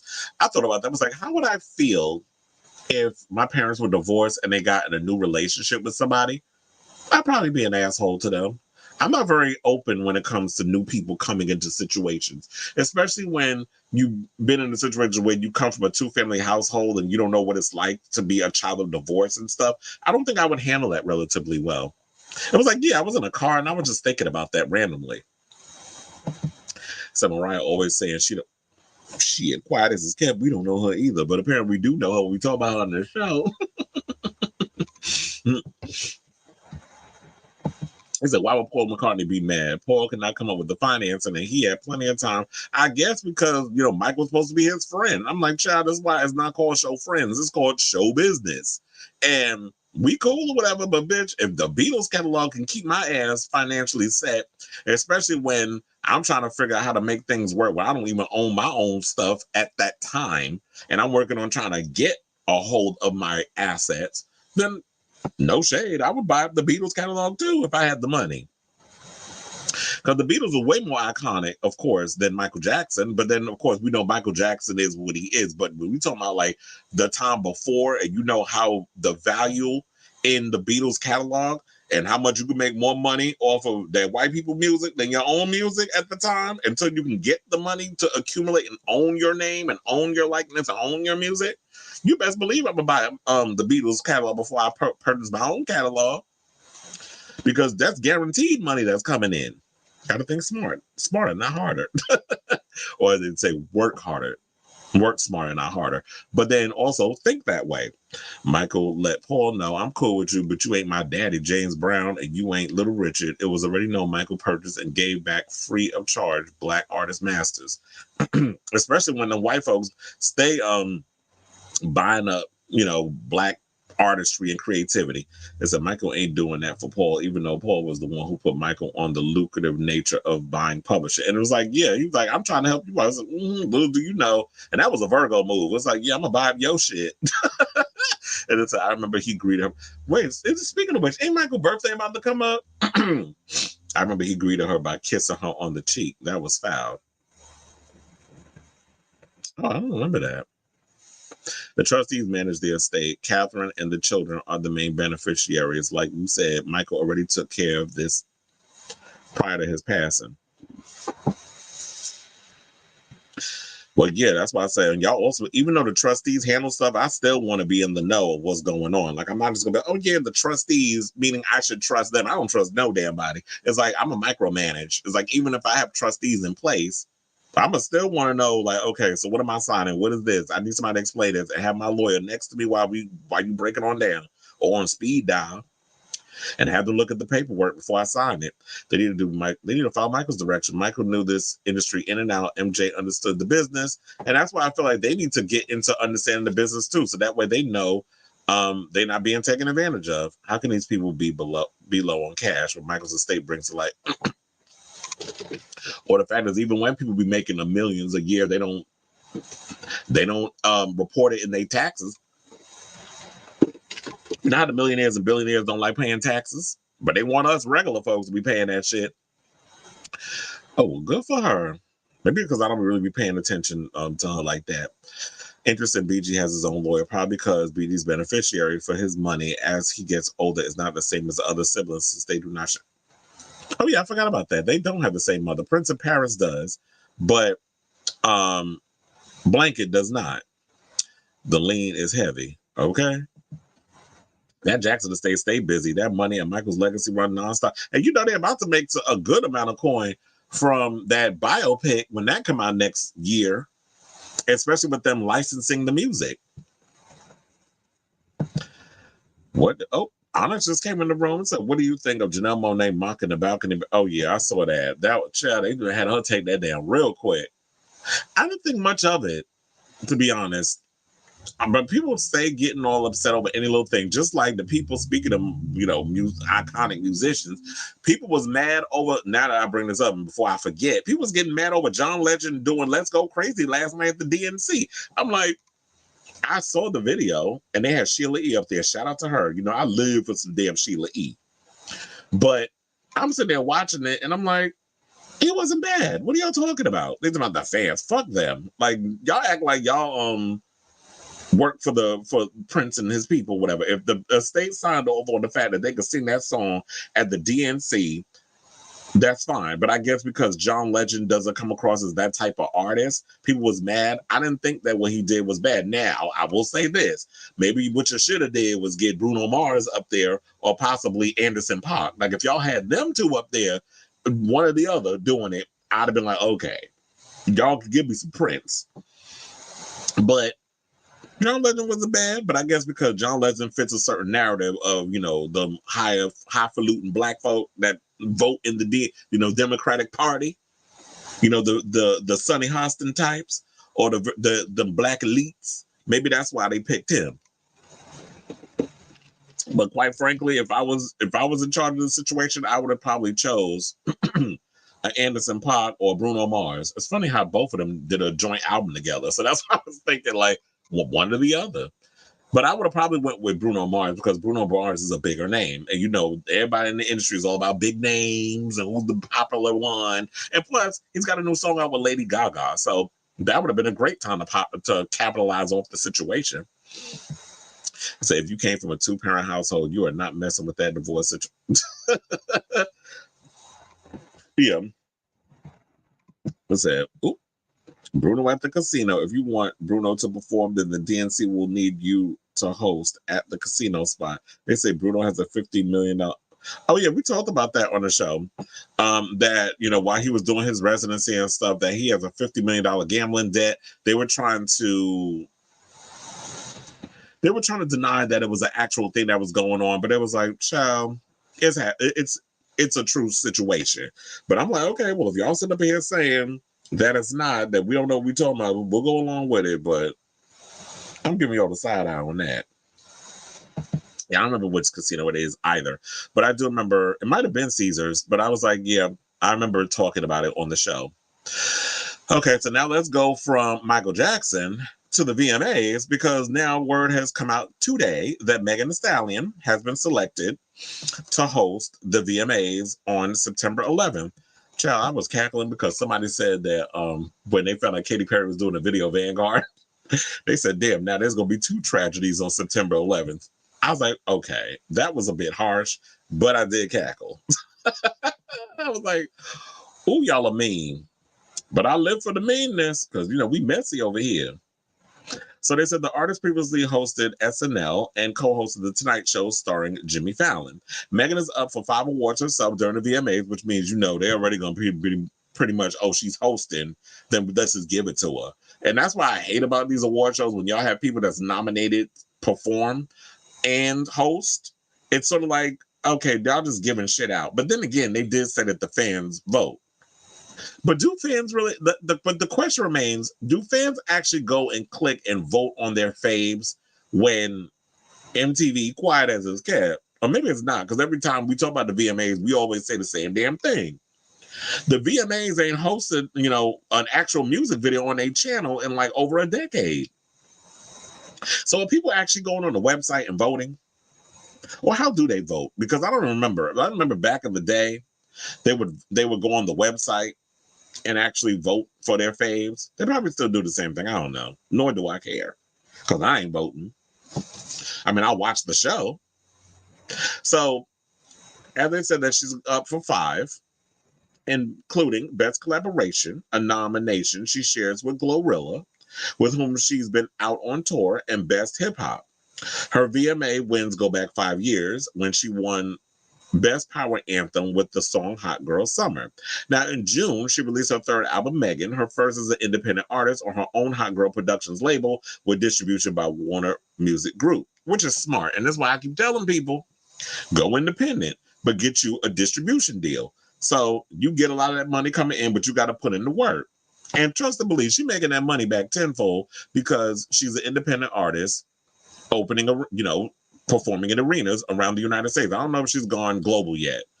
Quiet as it's kept, I heard that the global sales wasn't really doing all that well, which I'm not surprised by because, you know, as much as I love Megan, she ain't out there. She's no Nicki Minaj in regards to, she does not have that global impact yet. Now, if there's some of y'all that's out overseas, y'all could definitely drop in the comment because I know we got some international, you know, fans of this show who do be in the comments.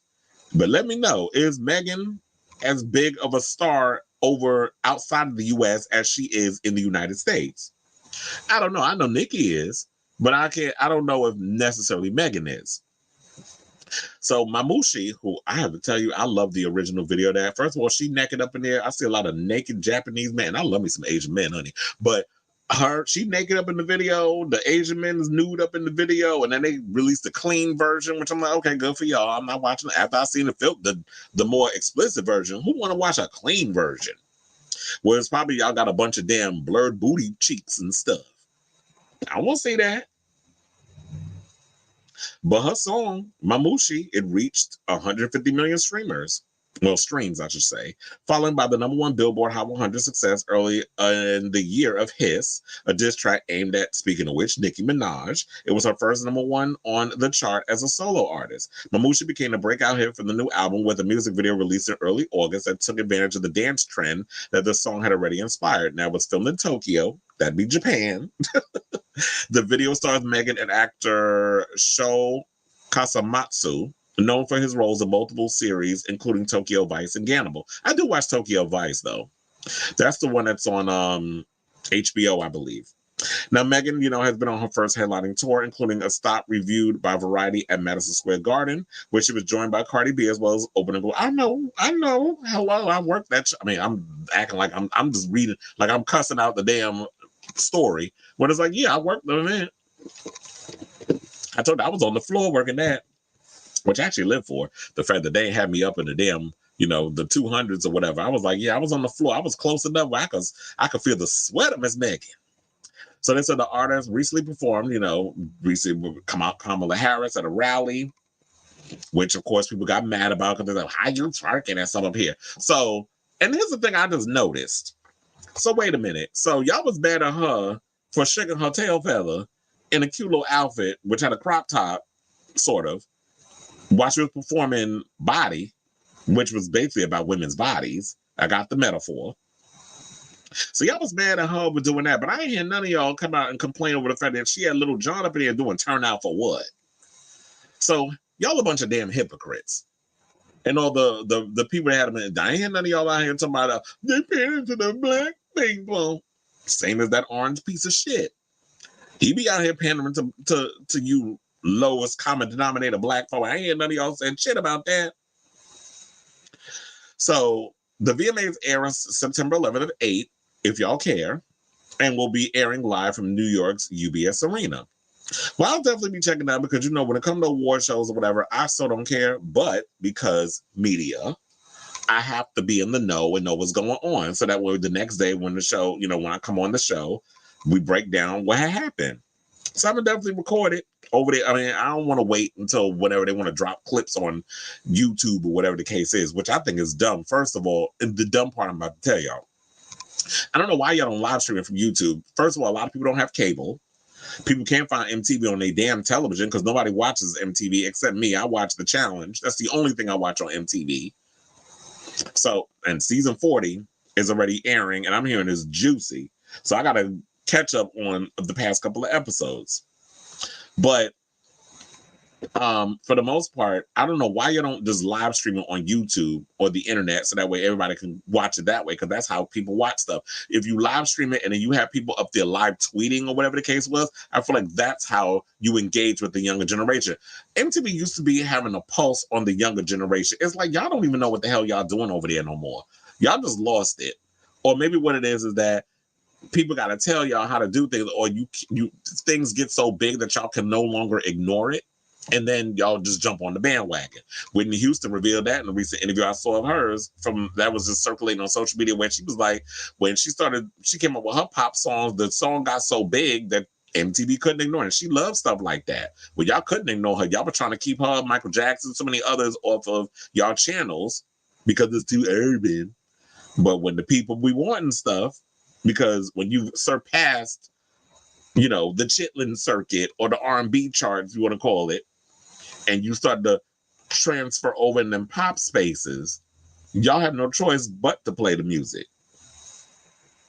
So in addition to Megan Thee Stallion hosting and performing, excuse me, they said that Benson Boone, Halsey, Lenny Kravitz, and Lisa of Blackpink will be performing. First of all, I was never really paying attention to Lisa from Blackpink, but bitch, when I tell you, and I used to listen to Blackpink. When I lived in LA, that's when I started getting into K-pop. I'm not really into it all that much anymore, but I was like, let me give it a gander, because when you live in LA, it's a lot of Asian people out there. So I was like, let me listen. First of all, Lisa been giving me my life. I've been listening to her music as of late, so they're going to have her perform. But they also said that, it's already been announced that Sabrina Carpenter, Chappelle Rowan, as in Chapel Roan, I just want to change her name up a little bit, Glorilla, Camila Cabring, Raul Alejandro are all going to be performing. They're going to add more. And Taylor Swift leads with 10 nominations, followed by Post Malone with 9. And most of those are for his duet with Swift. So the only reason why Post Malone gets attention is because of Taylor Swift. Like, y'all are so tacky, VMAs. And there's no shade to Taylor Swift, but like, come on. Stop trying to act like she is just the queen of end-all be-all. And I see why y'all doing this shit. Because y'all know it's slim pickings over there in the music industry. And Taylor Swift is a hot name right now. So y'all need to attach her to this thing because y'all want them ratings. And we already know what y'all gonna do. I'm gonna tell you what they're gonna do. They're so damn predictable. Every 2 seconds, y'all gonna be pandering to Taylor Swift to see what the hell she doing on the camera. Which is gonna drive everybody to drink, except the Swifties. It's like, well, damn, there's other people in the audience besides her. That was the same shit they said when y'all had the camera on Tom Cruise when he was at the Olympics. There's other celebrities here besides him. Y'all ain't gotta keep showing him every 2 seconds. They're gonna do the same thing at the VMAs. I want to see who Camilla's sitting with. Who's Raul Alejandro's new girlfriend now that he and Rosalie are no longer together and she moved on to Jeremy Allen White? Who he hunching? Let's look at all the stuff going on in the audience. I don't want to just look at Taylor Swift the whole damn night standing up to every damn song. Diversify. They also said that Carpenter is tied with Ariana Grande, Frappuccino, and Eminem with 6 nominations, followed by the multiple nods Megan Thee Stallion and SZA with 5, Lisa Olivia Rodrigo, and Teddy Swims with 4. I don't know who the hell Teddy Swims is, but I guess I'll find out when I watch the damn VMAs. So I say all this to say, what do y'all think of this? Are y'all excited for the VMAs? Are y'all looking forward to the VMAs when it comes up? Like I said, I so don't care for the most part, but because media, I'm going to watch it. I'm going to give my opinion. I'll talk about who was my favorite performances of the night.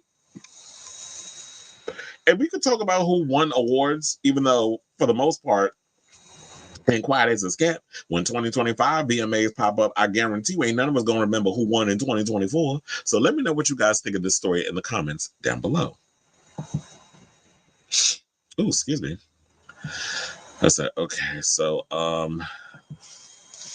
Double A says, Bruno at the casino, if you want Bruno. Oh, yeah, we already read that one.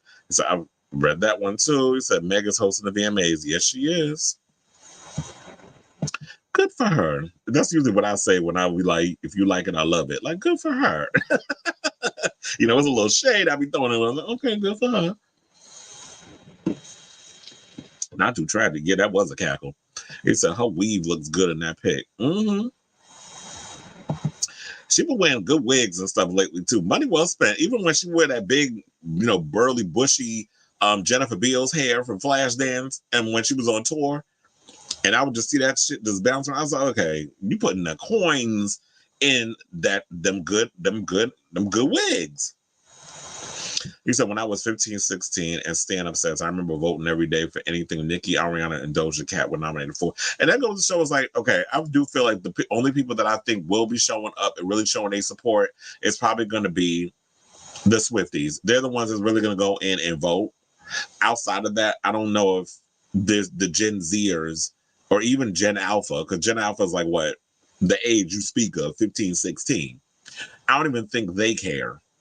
But we'll see. But I guess because Olivia Rodrigo, Chappelle Rowan, I think I'm going to start calling her Chappelle Rowan just to fuck with her, y'all, because it was like Chapel Rowan. With all that stuff coming out, it's like, I don't know if the kids care. I would have to find out, but I guess, yeah. So I just don't think that they care, but we'll see. But anyway, speaking of, let's go from one female rapper to another, and let's talk about Nicki Minaj, who wants y'all to stop asking her damn questions about Ice Spice and all of them. Excuse me. So Nicki Minaj is over her fans asking her about the status of her relationship with former collaborator Ice Spice. Child, I gotta fix that because I put Ice Spick as an Ice Spick, not Ice Pick, and instead would rather the Barbs aim their questions at the Daily Rapper. Now, according to Hot New Hip Hop, well, first of all, let me pull this picture up because this is courtesy of the Neighborhood Talk. This is how I came across the article. Was because I happened to see it on the Neighborhood Talk. And I was like, oh, this might be a good topic for the show. So she had quite a bit of a day on August 21st. The rapper didn't name names per usual because Nicki likes to throw subs instead of talking directly. But it said that but she made lots of statements that all felt based around a few specific people. The people in question, the pair she went and unfollowed on Instagram the same day, which would be JT and Ice Spice. Now, Minaj cut ties with the up-and-coming rappers. She then proceeded to criticize young rappers who go and sign with white-owned record labels over her own heavy-on-it imprint. Because I did hear that audio earlier. I think, if I'm not mistaken, Onyx was trying to tag me in that, and I didn't see like a link or anything or another, and I happened to look. I was like, okay, what is the tagation? What the tagation is going on? So I clicked on the thing, and I came across her audio where she was talking about, I don't know, she was whispering, doing her little weird voice, whatever, and everybody, this is where, that one that can't talk about her no more, always talk about is giving coke. What's her name? Nosy Ho. So she'll go in and she was just saying like she didn't understand why they just didn't want to sign with her. And I think the reason why people didn't want to sign with her, but they go and sign with the white people. Well, look, if Ice Spice and them want to go sign with them white folks, that's on them.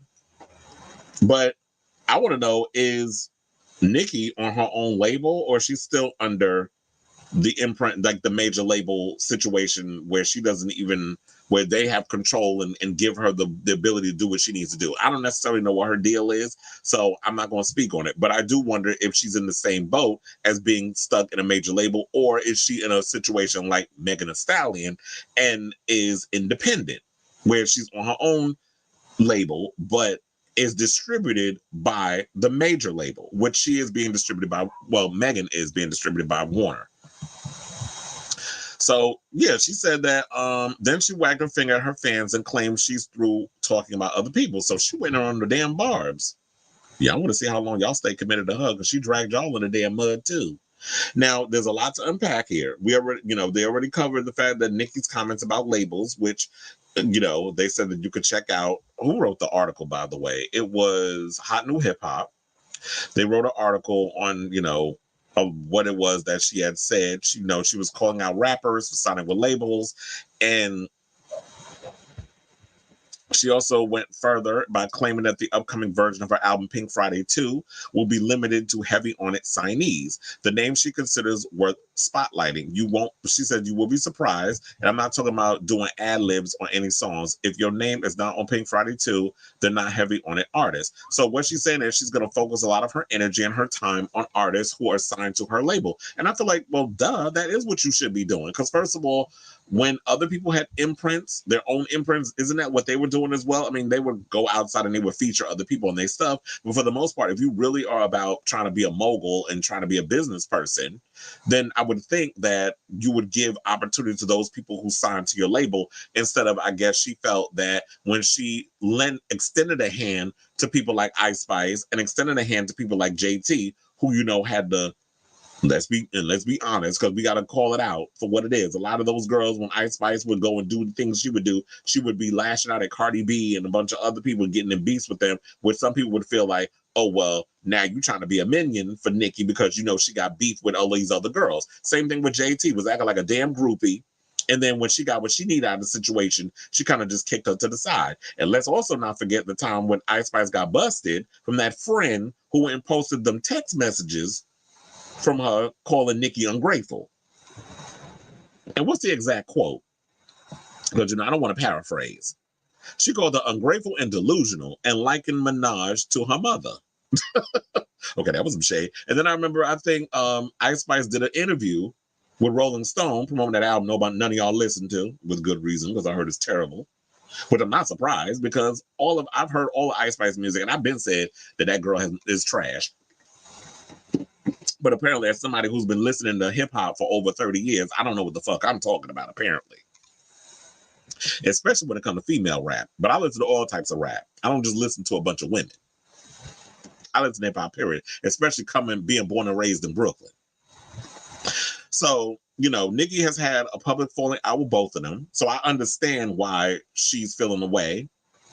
And I guess when it comes to these celebrities, a lot of them are weird. A lot of them are just out there where the buses don't run. I would not try to be maintaining relationships with these celebrities. Now, if it comes from a place of being genuine, I could understand it. But if there's an agenda attached, but 9 times out of 10, it can be. And I think I would look at somebody like an Ice Spice or a JT. They, of course, they want to link up with the GOAT in regards of someone who is at the top of their situation in music and want to be mentored and learn things from them and take all the best parts of understanding the business and whatever the case is and incorporate it into their own thing. And now Ice Spice, I guess, was like, you know what? I don't want to sign with your label because I guess they had a better deal over here versus what you was offering me. I don't know necessarily what the situation, their deal is. And Nicki did say in her story, in her talking about this, a lot of y'all don't know the story of what was going on. That there's more to the story. And I'm sure there is, that there's more to the story, and I'm sure we'll find out. Or maybe we won't.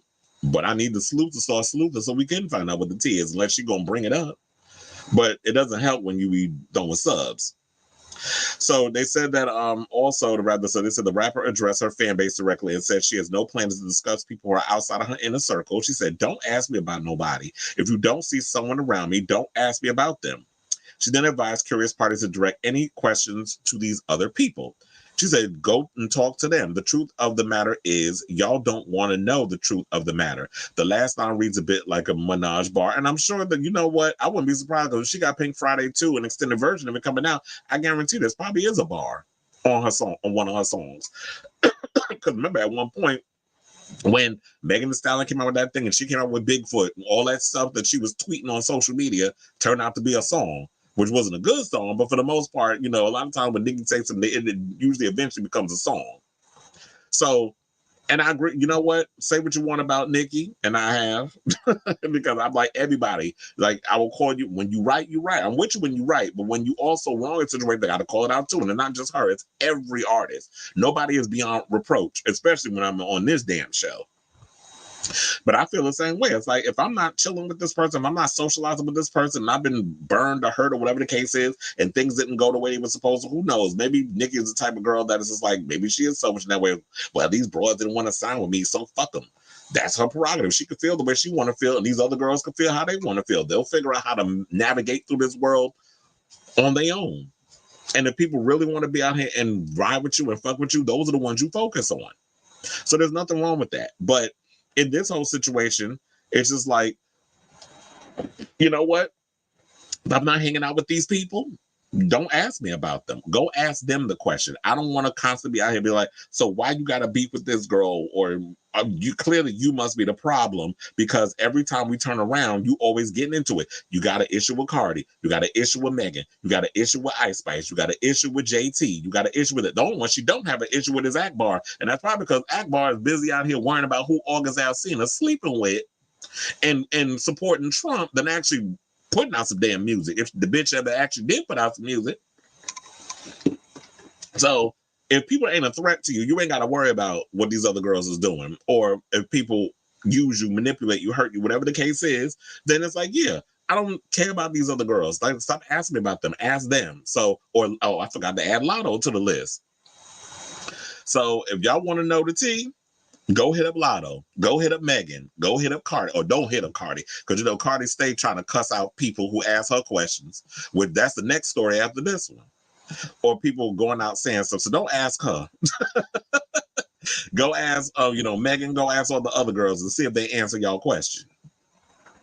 So I say all this to say, what do y'all think of that story? Are y'all here for Nicki saying, basically for the fans, particularly the Barbs, to stop asking her stuff about these other girls? Because you know what? When it seems like when it comes to things, there be so many beefs going on, but it seems like everybody be far more invested in female on female rap beefs than they are on these other beefs. Maybe because women are way more entertaining than men, quiet as it's kept. Even like I said, like, the beefs that these rap girls be going with is far more entertaining than that Kendrick Lamar Drake one. So let me know what you guys think of this story in the comments down below. Okay, so now we have comments, and it said the thing is that the heavy on it label is, of course you don't. And I do agree with that. It's like, but okay, so you have this label, but are you actually supporting these artists? Because there's been many a times when artists get signed to labels, and it's not just with her, but I've seen this happen time and time again, where you get artists that will sign, and I'll use examples: G Unit, who's the other one? Flip Mode Squad. What about Terror Squad? When Fat Joe had all them artists on his label. Where's Tony Sunshine? Where's all these other artists that was coming out? Cuban Links. What happened to all of them? Remy Ma. Well, she went to jail. So, and then I just don't think that her music was able. I mean, she had some bops, but I just don't think that Remy was able to pop off where these other girls are. And she is talented. She could rap, circles around a lot of these people. But I guess maybe she's a little too hood for a lot of, the consumers. She does not someone who's, I guess, can play the game of like a Megan Thee Stallion or Cardi B, where y'all giving that slut hip hop type of stuff, the Little Kim blueprint. So, we've had so many artists who get labels and sign people to those labels, and then they don't really pop. They don't go nowhere. The only artist that becomes big is, or remains big, is the artist who runs the label or who's given the label. So that could have been it too. It's like, okay, so I signed to you, but are you actually here to help me get to the next level? Or are you just basically signing me so that when you can have control over keeping me down here while you up here, you possibly taking my songs? And I'm not just saying Nicki, I'm just saying in general, because this is the stunts that a lot of them be doing. Oh, they see these people that are talented, they'll sign you to a label and they'll steal your ideas. They do all kinds of crazy fuck shit behind the scenes, and then you stuck in this contract, and then your career don't pop off because they want to keep you down here and they don't want you to elevate and to go beyond. This is why I always say, like, there's a lot of artists out here should not be given labels, because you're not really out here trying to support new talent or want to accept the fact that, once you hit your peak and once you are someone who is, becomes from that high profile artist to now a veteran, a lot of y'all don't want to be a lot of you don't want to take on the mentor role and like elevate people to me. I would be like, I want to humble myself. And I was like, yeah, I still have my great body of work, but if I see some talent out there that I believe in and want to take them to the next level and help, that benefits me in the end because I'm making money. Like, you make more, people don't realize you make way more money behind the scenes than you will as a talent. But a lot of times ego gets in the way. And a lot of you artists don't know how to exercise your damn ego. So they said it also considered a curse for artists assigned to other artist labels. Lil Wayne, Madonna, Drake. Wait, who's labeled in Madonna? You talking about that they signed to people's labels?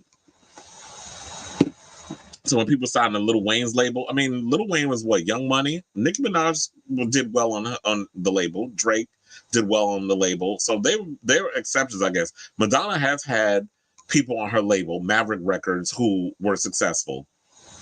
As you said, Deftones, as I see in your comment, Deftones did relatively well. Let's not forget Alanis Morissette was a Madonna Maverick Records artist. Also, The Prodigy were a very successful group off that label. I think the ones that wasn't that successful, I'm trying to remember who else is on Maverick Records. I can't think of a lot of them off the top of my head. I'm sure if Robert's in the room, he'll write a list of who was on Maverick. Remember Cleopatra? She tried to have a little family like Hanson type of group that was on there. They didn't do well. They flopped. I did like that Cleopatra Coming At You song though. But Cleopatra didn't do well. But you said, I wish Nicki would go on another hiatus like she did back in 2021, only come back with a re-release of an old mix. And how we all know Nicki isn't just in it for the money she'll get from signing them. She expects every female rapper to have loyalty to her. Absolutely. And that's why I think I'm looking at it in the way as like she ain't really interested in trying to elevate and help these girls. It's literally like, I'm not getting in no shit to kiss your ass. Like, if you're looking for a Donald Trump-esque type loyalist or Teresa Giudice, you got the wrong one. And I don't like people like that. I don't like people that just be like, well, you gotta bow down and kiss my feet. Nope. Because we're gonna be verbally cussing each other out. Like I'm my own person. And so she also has a little issue with dope. Oh, I forgot to add. Child, we might as well just insert female rapper here. That's what we should just call it at this point. Because you said she also has an issue with Doja because she was originally supposed to be on her song Cowgirl, and Doja said moo. And you said, I'm so yeah. You know what? I'm with you, Robert. I'm sick of it too. I'm tired of the infighting. I mean, it's grist for the mill. We can talk about it here, but yeah, the female stuff back and forth. It is tired. So male beefs are more popular, to be honest. People are still that is true, and I do like that "Not Like Us" song. No shade. Is it wrong that I want to fuck Drake? Even after all of this, I still want to sleep. Oh, speaking of which, I think I'm a little problematic in my thought process because I saw this picture of speaking of problematic, Trey Songz at the gym, and if you see him sitting down and taking the selfie, and you see on the side of his gym shorts that he got this dick print on the side of his leg. Child, I was gonna say, problematic. Me and these problematic. That's why I posted that meme where it said me. And then it said the men I like, and it had like this guy with like this great body, and me was me being me would be the trash can. That's why I posted that meme because I was like, yeah, I have an issue with problematic ass men, and always wanting to run after them. Yeah, exactly. She is a battle rapper, so she's not what they would consider commercial, and that's fine because I like battle rap, like especially coming from New York. That's basically what we live for. We like all the different elements of hip hop. It's not always about pomp and circumstance for us. It's like really we into it like the art of hip hop and what it all stands for. It said, I only knew Maverick was successful because it was fully employed business. Madonna is the only one that had commercial success with Maverick. Jagged Little Pill was a success. Exactly, because didn't that album sell 13 million albums worldwide? It said Maverick had a successful run. She took risks with Prodigy and Candlebox. And yeah, they were moderately successful, but they were successful. And like I said, with Deftones, because I love me some Deftones. Then I saw a recent picture of Chino Moreno shirtless.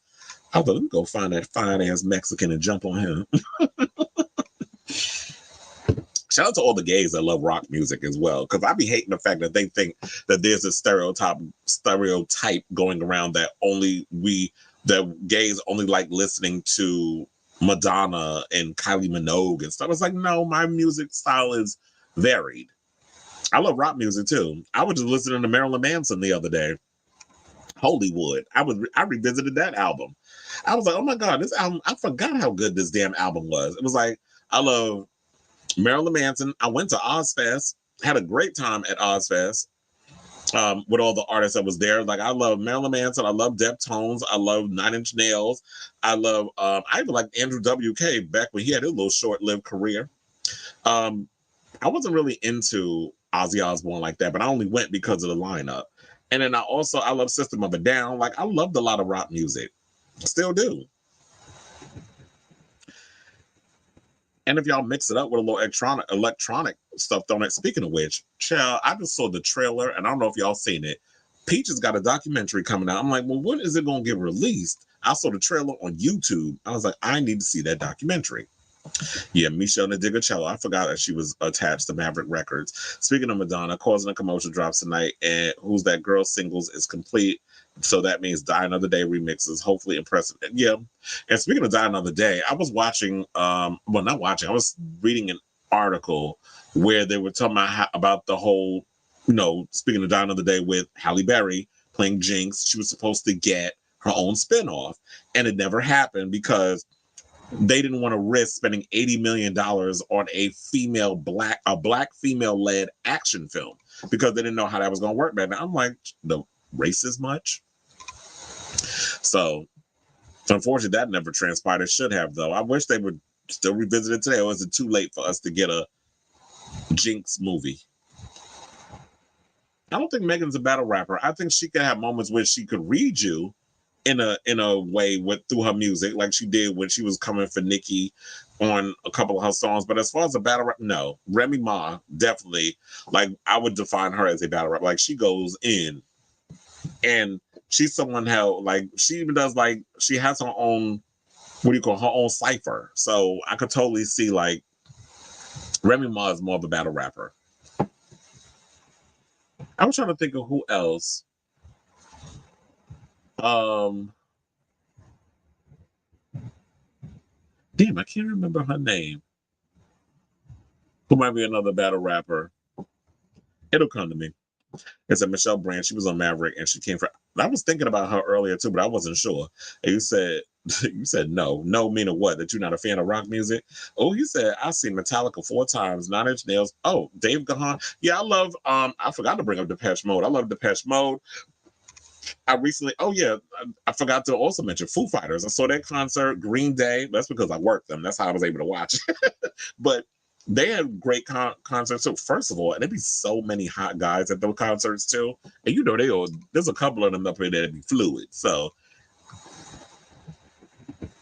get a couple of beers up in them. You work a little oshkosh bagosh wash on a meat popsicle. And you said Ozzy Osbourne worked on Madonna back in the 80s. I'll send it to you. I had no idea. She was used in a lot of 12-inch Jelly Bean Benitez remixes back in the day. Oh, yeah, I didn't know that. So I was like, oh, yeah, somebody asked me if I worked the Slipknot concert. I was like, no, unfortunately, I didn't. I don't know. I'm trying to, It's like rock guys will fuck up your credit. No, I will fuck them before they fuck up my credit. As in the butt. Not, you ain't getting your hands on my coins. But anyway, how many more topics we got? Okay, we got about 7 more topics. So let's go for one rapper. It's a lot of female rap thrown up in here. Let's go to Miss Cardi B, who per usual, I guess she bored being at home and pregnant, because she decided to take the time to clap back at somebody. I wouldn't even call him a fan. Let's call him a hater, because they wound up saying or accusing her of bleaching her skin, which, no shade, but I guess would be a valid situation when it comes, if we talk about Dominican people in general. A lot of y'all do be out here bleaching y'all skin. It ain't just them. It's a lot of Caribbeans. They do the same damn thing. And Sammy Sosa, didn't he recently bleach his skin? And everybody was going in and letting have on him over his his new complexion. So the hitmaker who, I ain't even gonna try to say her name. We'll just go with Cardi. So the hitmaker harshly barked back at the fan as she said she would never do something so dangerous while pregnant. Well, didn't she say that what was it that she said that she did? Oh, that she took some type of medication or type of drug while she was pregnant with her child because she was going through so much pain, and people was reading her online for putting her body at risk. I was like, look, if the doctor said it's okay. But then again, we can't really trust doctors, because look, what happened with Matthew Perry? So she said this. No, she said the singer also told the fan she was dumb and thinking with her asshole. The 31-year-old Bodak Yellow hitmaker is expecting her 3rd child with a strange husband, Offset. Now, skin bleaching is a common cosmetic practice worldwide. However, many use skin bleaching products to lighten their complexion, according to Medical News Today. They said that is dangerous, and there's no safe or reliable way to lighten someone's skin tone with bleach. First of all, I would never risk that. I was like, I like when I get my tans or whatever. And that's what it is. It's like, if I get a tan, I get a tan. Like, y'all can see with my arms or whatever, I do have a tan. And I was looking a little dark at one point, and my skin is leveling out. And then, first of all, there's like this soap that a friend of mine turned me on, where it's like, if you got any like blotches or whatever the case is, that it helps even out your skin. But I would never want to do something that dangerous and lighten my skin. I like my complexion. So anyway, they said, bleach while pregnant. Why must y'all be so dumb? Actually, no, I'm pregnant. I'm slightly anemic. This baby's sucking all the energy off my body to the point I'm pale. Yet eyes sunken, veins green, ASF, can't tan under the sun because I get hot super fast and dizzy. Please stop thinking with your asshole. Why she always got to address these people? But I guess, you know what, in this situation, I feel like when you start to put out narratives that's this dangerous or whatever the case is, and got people thinking a certain type of way, The best thing you need to do is defend it. Now, there'll be other times where I'll be like, Cardi, leave it alone. You ain't got to be addressing these crazy ass people on social media. But I do feel like with something like this, especially with people questioning you on some of the things you be doing while pregnant, then I will bring it up. She actually also brought up the person who did it. So this is a picture of her appearing light. But I don't even know. So I've never, I'm a man, born cis male. I can't get pregnant. So I don't know anything about that. But women, jump in the comments if you can and let me know, is it a thing that when you are pregnant and you are darker skinned, is it possible that when you're a woman of color and you have a child, that the baby does do all these things that she was saying in regards to her physical appearance? That the baby's sucking all the energy off of her body to the point that she's pale. Your eyes get sunken, your veins get green as fuck, can't tan in the sun because you get hot super fast and dizzy. So I don't know. So I'm wondering, is that an actual thing? Can that possibly happen? If that can happen, let me know in the chat or in the comments if you watch this after the show is done. She also said that she feared that she suffered a miscarriage after having a freak accident. This was earlier in the month. The 31-year-old rapper has revealed via social media that she recently suffered a health scare that left her fearing for her life of her unborn child. Cardi, who already has Wave, who's 2, and Culture, who's 6, with the estranged husband Offset, said on Twitter, she said, I had an effing freak accident. I don't know how something, it wasn't little, it actually hurt. It doesn't really happen often, but it became something that is so big to the point I was literally paralyzed. But yeah, and that little thing almost caused my little one to come, but it didn't. Yesterday I was feeling good. I came home but I came home as high as a kite. And I think that's what it was when people were like, oh, now you're putting your child at risk. Because that was a comment when she went and said that she had a scare or whatever. And I guess maybe she went to the doctor and they gave her something that may have had her high, but hopefully it didn't affect the unborn child.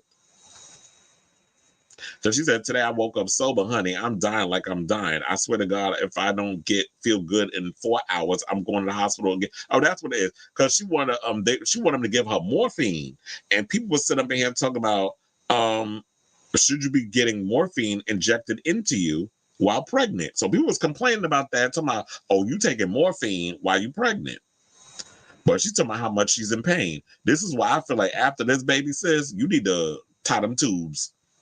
Because if you're going around feeling a ways about your stomach being in a lot of pain and how your third child is putting so much wear and tear on you physically, then I think that's something you need to worry about and take into consideration. So yeah, after all this is being said and done, I just hope after that, girl, tie them tubes and get this damn second album out, because you've been spending more time giving birth to kids than giving birth to records. So I will say all this to say, what do y'all think of this story? Do y'all think that Miss Cardi out here bleaching her skin? Like I said before, if it is a possible thing that, when you have a kid, that it does all kinds of things to your body, including draining the complexion out of your situation. Like, I ain't never heard of that. But like I said, I don't necessarily know, because I can't get pregnant. So I don't know what that experience is like. But for those of you who do, and if this has happened to you or not, let me know what you guys think of this story in the comments down below. Okay, so honestly, I think Cardi purposely tends to look more like a black woman. Like, quiet as it's kept. It said Cardi is telling the truth, that also she isn't wearing so much makeup, which usually provides her more of a warmer tone. And that could be it too, with that people need to realize when you see a lot of these artists that they wear a lot of makeup, especially to even out their skin tone and stuff. And I feel like I've seen Cardi in some situations, like even when she goes without makeup, how she is a lot lighter. And a lot of these girls out here, they be spray tanning, or they wear, they present themselves in a way where they are darker than they actually are. And she says she tans. So it could be a lot of that. And when people see like, okay, now you're looking lighter, it could also be the fact that she's not spray tanning. She's not doing all the things that makes her appear darker than she actually is. So people are starting to notice that. It's a doubt for she is lightning during pregnancy. However, Dominicans are known colorists. Exactly. And that's what I said. That's why I said what I said. I feel like, especially if you come from understanding, like with Dominicans, when you try to tell them, don't tell them they black, because they get big mad at you. And they black and Dominican. I'm like, yeah, okay, same shit. Like literally, y'all neighbors with Haiti. Stop the bullshit.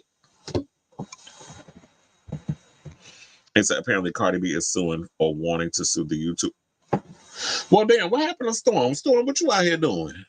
What he say now? Damn, first top trashy came, now she going after Storm? I was like, well, you know the tea on that situation, why she want to sue him. Let me know why she trying to sue.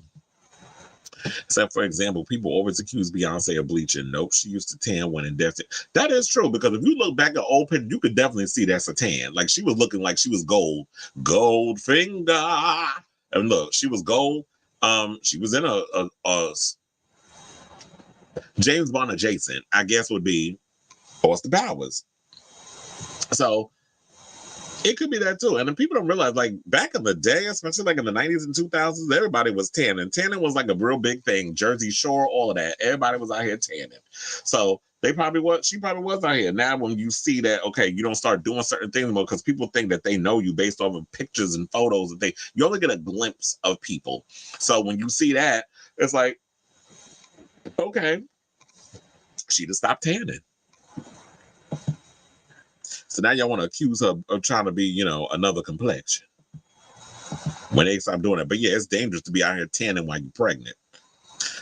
So speaking of pregnant, let's get into our next topic and give a huge congratulations to my girl Ashanti, who about 4 weeks ago, because we ain't know it until she says it in her Instagram carousel, which I'm going to play y'all in a second, so y'all hear it from the horse's mouth, that she gave birth to a baby boy. So Ashanti and Nelly welcomed their baby boy, who goes by the name of Kareem Kincaid Hayes, on July 18th, 2024. The proud and happy parents are so in love with you, KK, a rep for the couple says, after weeks of speculation that the singer had quietly given birth. Now, Ashanti took the IG to share a few photos as well as a video of herself in a blue robe to document her postpartum journey. And for those of you who have not seen it, we're going to pull it. I was like, first of all, after 4 weeks, she looked good. Come on, thickness. Look, the boobs is boobing. She got all that milk up in there. Does her body good. And she got them thick thighs because she's a woman of color. And, it's like, she looks good. First of all, no shade, but if I was Nelly, I would be digging them guts out. I'd be up in that coochie. I don't know why I was like, if I was in that situation where it was like you had a woman and she was looking all that voluptuous and meaty and thick and stuff, it's like, oh, no, I need to get up in that. But then again, the doctors tell you, you need to give her a minute to get her situation together, because you don't want to end up with Irish twins, and number two, you gotta let the body recover. But I guess I would be in that situation with like that. But I'm saying she looks good, in my opinion. Shout out to you, Ashanti. She my generation, so good black don't crack. Everybody still, and people in their 40s look like they're in their mid-30s, and that's what she giving. I say early, like, can we even push it as far as to say like Ashanti giving early to mid-30s in her aesthetic? Like how youthful she looks. And if it goes, funny how life plans aren't always on time. LOL. Ha is going off her song. I've been waiting to be a mom for a long time, but now nothing could prepare me for everything motherhood brings. This is what postpartum looks like when I'm loving these super cozy Freedom Mom shorts. I'm so proud of my body for giving me my baby. And like she got to reference a lot of her damn songs. Well, look, I'd rather she use Freedom Mom than some damn Skims. Because I'm tired of them old colonizers, them Kardashians always out here trying to benefit off the backs of people of color. And think they the only ones that should be out here making shit for people. But yeah, let's go to her thing where she actually talks about her postpartum journey. What this body can do. 4 weeks postpartum, you have no idea what this body can do. And that's what she said. I said, let's leave it there because she could show her a little cute little smile. When it comes to women of color, it's like it's like when you have a baby and you in the hospital, whatever the case is, and you working on that journey and that whole situation, get that hair braided so that you ain't got to worry about doing your hair or your, just wrap it up, put it in a bonnet, or whatever you want to do. But some of the comments, shout out to the real SWV, who said, that's a beautiful body. One of the best experiences a woman could have is childbirth. Congratulations. Another person said, girl, you have better gave birth on July 18 when Nelly canceled his performance at the Janet Jackson concert and I ended up with COVID. That's the only way I'll forgive him. Well, look, that's basically why he canceled, because his girl was giving birth and he had to be at the hospital. It's his third child and her first. You want to experience that moment. And they said 4 weeks. Yo, I love the privacy of it all. Congratulations.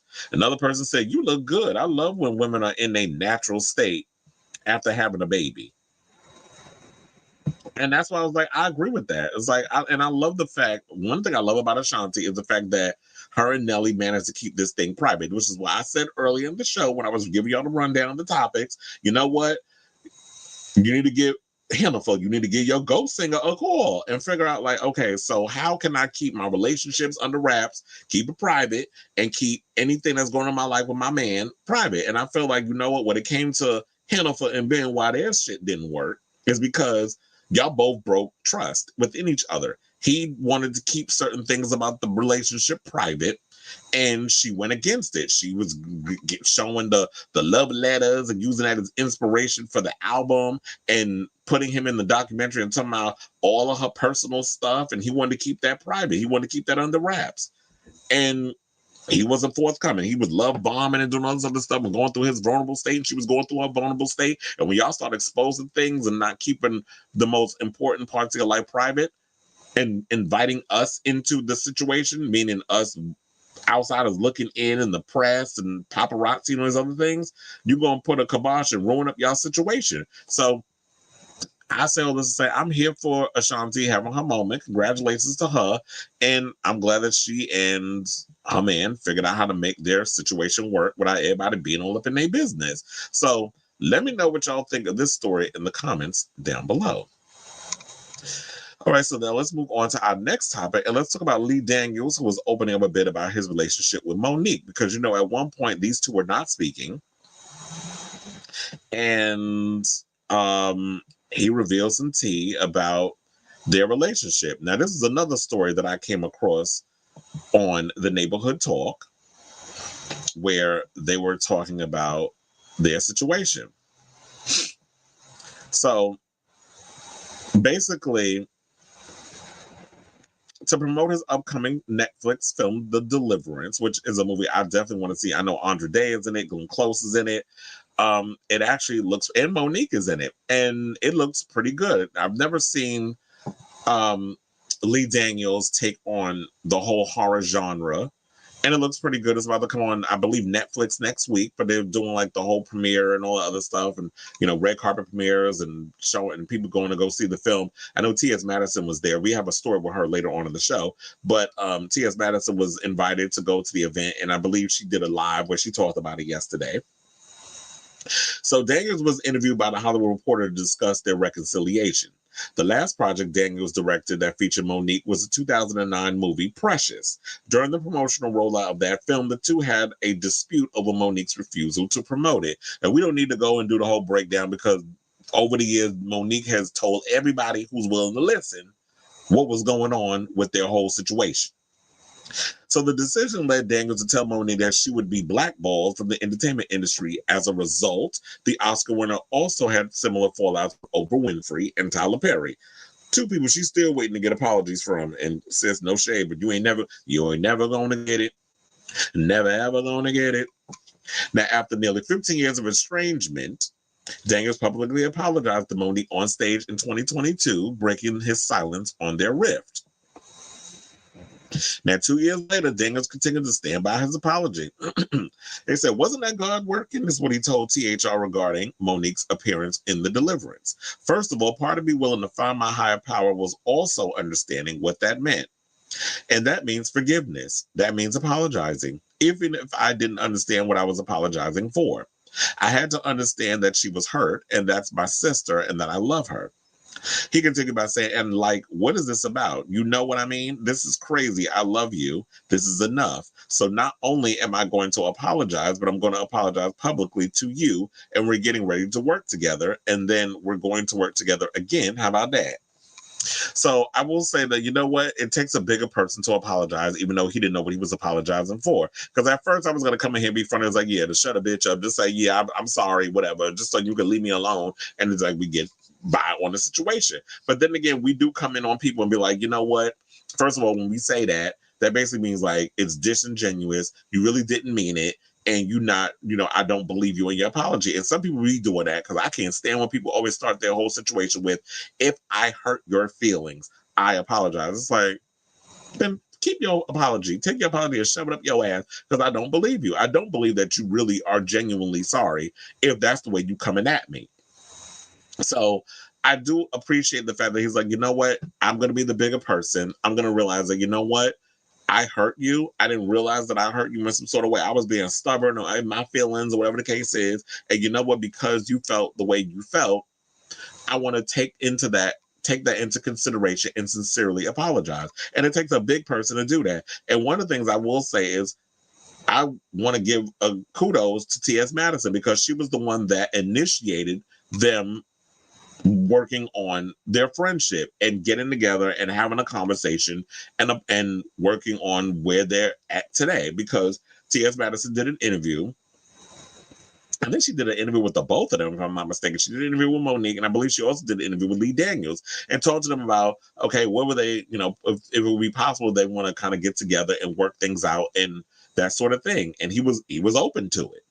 And so she brokered the situation, and Monique herself had said that Maddie was the one that helped push this thing forward. So if anybody else out here trying to take credit, it's a bunch of BS because that's not what happened. So I'm glad these two have managed to work things out. And the Deliverance movie, I'm definitely looking forward to seeing it when it comes on Netflix next Friday, August 30th. So I say all this to say, what do y'all think of this story? Any other time I'd be tired of hearing Monique, although in her comedy special, whatever, ranting about Monique and Tyler Perry. It's like, Monique and Tyler Perry, Oprah and Tyler Perry. And it's like, okay, let's move on from that stuff. Just get out here, do your job, do your movies, make your coin, and go about your business, because we know there's a lot of fake ass phony behind people that work in this industry and people that smile in your face and stab you in the back all at the same time. So Monique, keep doing your thing, and I'm glad that you two work things out, and hopefully we'll see a lot more projects from you two down the road. And if there's anything that got to do with promotions and stuff, like, you remember what the issue was with her and Precious, that y'all work all that out so that way y'all don't get into no kind of argument on, people getting misconstrued or people promoting things but that's not in the contract. So let me know what you guys think of this story in the comments down below.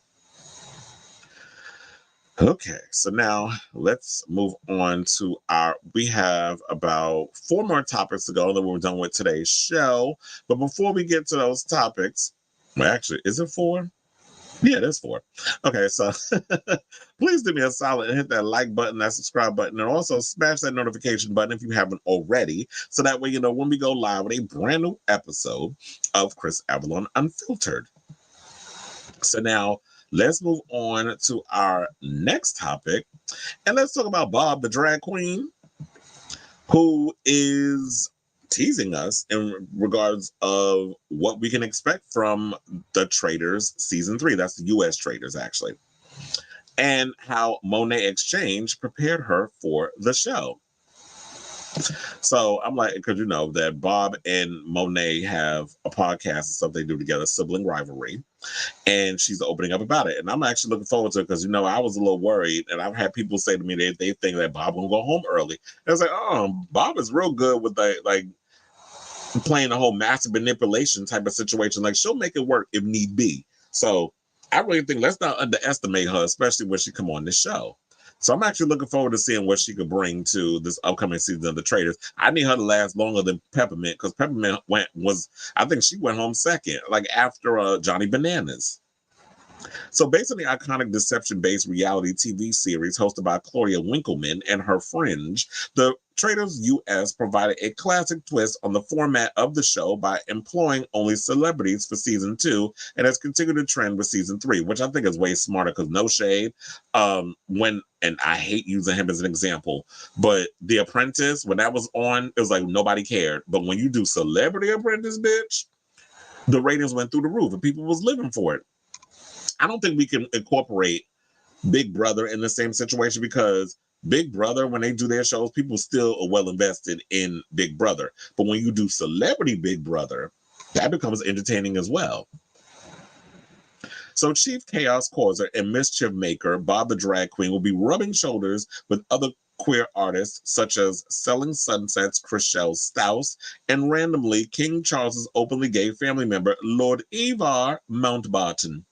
You know, I always try to do that with the accent. Now, speaking with Sloppy on the Sloppy Seconds podcast to Big Dipper and Meatball, who I just saw last week. I told y'all, or you see the stuff on my Instagram when she does her fat slut party. She did it at $3 Bill in Brooklyn. Bob the Drag Queen revealed that the Traitors US Season 3 is a very good season, saying, as you all know, at the beginning of my summer, I went to film a little TV show called The Traitors. This is what Bob started before revealing her training regimen. All of my podcasts and Monet exchanges prepared me for this moment. The manipulation, the lies, the gaslighting, the coercion, the collusion, confusion has prepared me, and I'm really proud of my performance on The Traitors. Now, justice for Peppermint, by the way, this is what Bob added, referring to best friend and fellow Drag Race alumni Peppermint's elimination as the first contestant to get the chop in season 2 as a trans woman of color. Well, I was going to say she wasn't the first contestant. I told you, Johnny Bananas went home first. I actually watched the season. Pink News. Yeah, that's why I got the article from them stupid asses over there. But she wasn't the first one home. Johnny Bananas was the one that went home first. Now, Peppermint did go home right after. That's because that no good ass Trishelle starting that damn rumor. Now, talking further about her performance on The Traitors, Bob then said, you know, I'm a messy bitch who likes to fight. I'm a messy bitch who likes drama. We can't wait. And that's why I said, look, we got a sense of Bob and whatever with her competition and stuff when she did RuPaul's Drag Race and won her season, which I believe was season 8. But I like the fact that we'll get to see her in a different climate. And I've interviewed Bob, a few times or whatever. So I'm actually excited to see what she's going to bring to the Traitors. And, there's got a lot of celebrities going to be on this show, including Zac Efron's younger brother, who I just saw recently did an Instagram post of him, I guess, doing a booty tooch. So you out here thirst trapping to get the gays interested in you? It ain't gonna work, yeah. So, yes. And I love the fact that, they have Alan Cumming on the show. And I love how he, says some, traitors. I love how he says that. But yeah, there's a couple of people that's on the show. I'm like, who else is on there? Oh, so we got Bob Harper, who I believe is a homosexual from The Biggest Loser. Of course, Bob, Brittany Hayes from Big Brother, Carolyn Weiger from Survivor, Chanel Ayan from Real Housewives of Dubai. I know who she is, but I don't watch Dubai, so I don't care. Chriselle Stouse, I did watch her on Selling Sunset, but I haven't watched that show in like 2 seasons. Summer House's Sierra Miller, Danielle Reyes from Big Brother, Dolores Catania from The Real Housewives of New Jersey, Dorinda Medley from The Real Housewives of New York City, Dylan Efron, is Zac Efron's brother, Gabby Wendy from The Bachelorette, Jeremy Collins from Survivor, Lord Ivar Mountbatten, who is a homosexual cousin of the royal family, Nikki Garcia from WWE, she's a wrestler, obviously, Rob Mariano from Survivor, that's Boston Rob, for those of you who don't, Boston Rob if you're nasty. Robin Dixon, hopefully she goes home first. I can't stand Robin. From Housewives of Potanka or Potomac. We got Sam Asghari, who is Britney Spears' ex-husband. Tom Sandoval from Vanderpump Rules. Tony Vlachos from Survivor, and Wells Adams. So it's going to be a juicy season. And what I'm really hoping is that Bob makes it quite far in the show. And y'all start chopping a lot of those other people because no shade, but the ones I don't care for is who don't I care for? I don't care for Brittany Hayes because I don't know who that is. I don't know who Carolyn Weiger is. I don't care about Chanel Ayan. I don't care about Sierra Miller. I don't care about Danielle Reyes. I don't care. I do care. Well, I'll say I like Dolores. I don't like her on the Housewives of Jersey because she be doing that neutral shit. You can't do that over on the other show. I don't care about the people that's on Survivor. I don't care about this girl from the WWE. So, and I don't care about the damn Bachelorette. But I do care about, okay, Tom Sandoval, I'm just hoping it could be just as conniving as he is on that damn Vanderpump Rules. I'm curious to hear what the hell Sam Asghari sound like when he talk, because I don't know what he sound like. Dylan Efron, I just hope he gives us a little eye candy, because I want to hunch him and his brother. Bob Harper, I do like him from The Biggest Loser. I do love me some Bob. And I just want to see how the gays do. So, I'll say all this to say, are y'all excited to see Bob on this upcoming season of The Traitors? I don't know when the new season is going to make an appearance, but I will say that, look, I guess until we get the next season of The Traitors, I'm going to keep myself thoroughly entertained with the upcoming season of House of Villains with Safari, Teresa Giudice, and Candy Muse. So let me know what you guys think of this story in the comments down below. Okay, so now let's move on to our next topic, and let's talk about Miss Cheryl Hole, and she was revealing to us why she has removed her name from, well, why she took Hole out of her last name, which I was like wondering that. But I was like, girl, I don't know why you would release your name. I mean, why you would take that name out of the situation. I don't even know where her channel is. I probably don't even have it. But I came across something, so I just put it up here, looking for one of her photos because I forgot to add that. But I can't really find her IG right now. But I guess I found a fan page. Whatever. We'll just put the picture up. So they basically said that the reason why she dropped her surname came as a result of her appearance on Channel 4's cooking show, Celebrity Master Chef. But shout out to her, because I didn't even know she was on there. She said, when I did a popular cooking show, when I did Master Chef, and the people were coming after me for a name, whilst I was dressed as a 1950s housewife, I was like, you all need to get a hobby. This is what she told fellow Canada's Drag Race Canada vs. the World Season 2 finalist and friend, Lemon, via Instagram Live.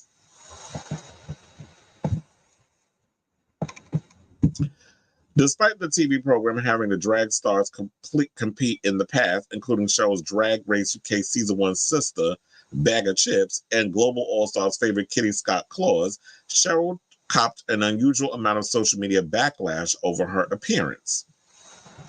During the height of the anti-drag attacks last year, bigoted viewers were unimpressed with seeing a drag queen using a kitchen utensil on the telly and decided that her surname Hole was sexual, therefore inappropriate. Jesus Christ. Though she managed to defend herself from an onslaught of online hate, she decided on dropping Hole for future TV appearances, yet she knows that all her true fans, she will always be Cheryl Hole. I just felt like I will always be Cheryl Hole to those that love and adore and appreciate what I do, but for this time, I'm just Cheryl. This just gives me very much, I actually thought she was copying off of Cheryl Cole, because of course that's where she gets her name from, but as drag queens, people use puns as a way of gaining, when it comes to drag. That's what basically they do. This is why I don't understand. It's like, I agree with her. Basically, some of y'all need to get a damn hobby. I don't understand how it's like, oh, well, I don't think that name is inappropriate, so we're going to sit and troll you. And I feel like regardless of what she did, even if her name was, just some regular drag name, y'all would have found a reason to criticize her. And for her to be like Cheryl Hole, it's like, yes, it's a play on Cheryl Cole's name. But y'all coming up in here wanting to troll because, especially with the drag phobia and stuff that's been going on and still is in so many ways, when you got these bigots that will get on, social media and start spewing a lot of anti-drag hate.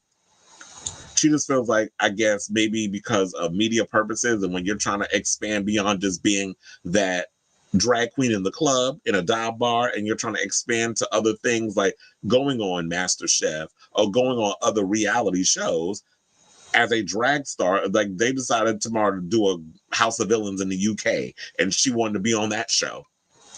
it's like I have to think broader. So I understand for a business sense of doing that. But the one thing I do find annoying is like, so you basically would do that because your fandom is going in on you, and or not the fandom, but people going in on you and having a problem with your thing. So it's like you're giving in to them rather than just being like, well, fuck y'all. I'm gonna just say, I'm gonna be who I am. I'm gonna say whatever, and y'all, I don't give a damn what y'all think. That would be me because I'm real defensive in that way. But if there's a way that you could pretty much go and keep your own, I guess if you want to take more of the safer route, then that's fine.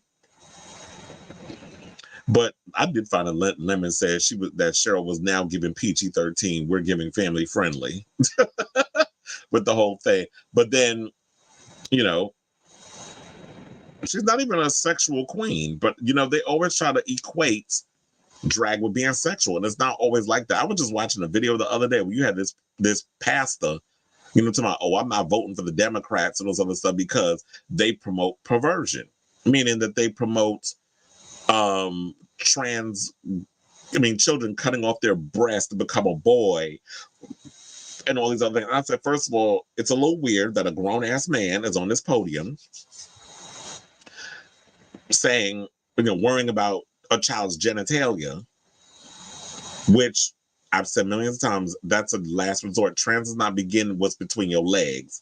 It's about what's in here. You become trans up here first before you start working on your transition, whatever the case is. I'm not giving a whole lesson on it, but for these people who want to sit and lazily always want to talk about that kids are, you know, oh, they're getting their boobs chopped off and they're cutting their dicks off. And like, when y'all be going in that stuff, I'll be having to look at y'all sideways. Like, can somebody go and hack their personal computer and see what kind of stuff they got up on there? Because if y'all sit here worrying so much about what parents are doing with their children, because that's the reason why you're not going to vote for a Democrat. But then at the same time, you got these people out here who, you know, like Trump and them, who want to push forth Project 2025 and turn us into some fascist country. So there's nothing wrong with doing family friendly if that's your brand. But I don't think you should have to compromise your Christianity because you got a bunch of bigots that are bullying you on social media. In the words of RuPaul, since we're talking about one of his contestants, unless these bitches are paying your bills, pay their ass no mind. So I say all this to say, what do y'all think of this story?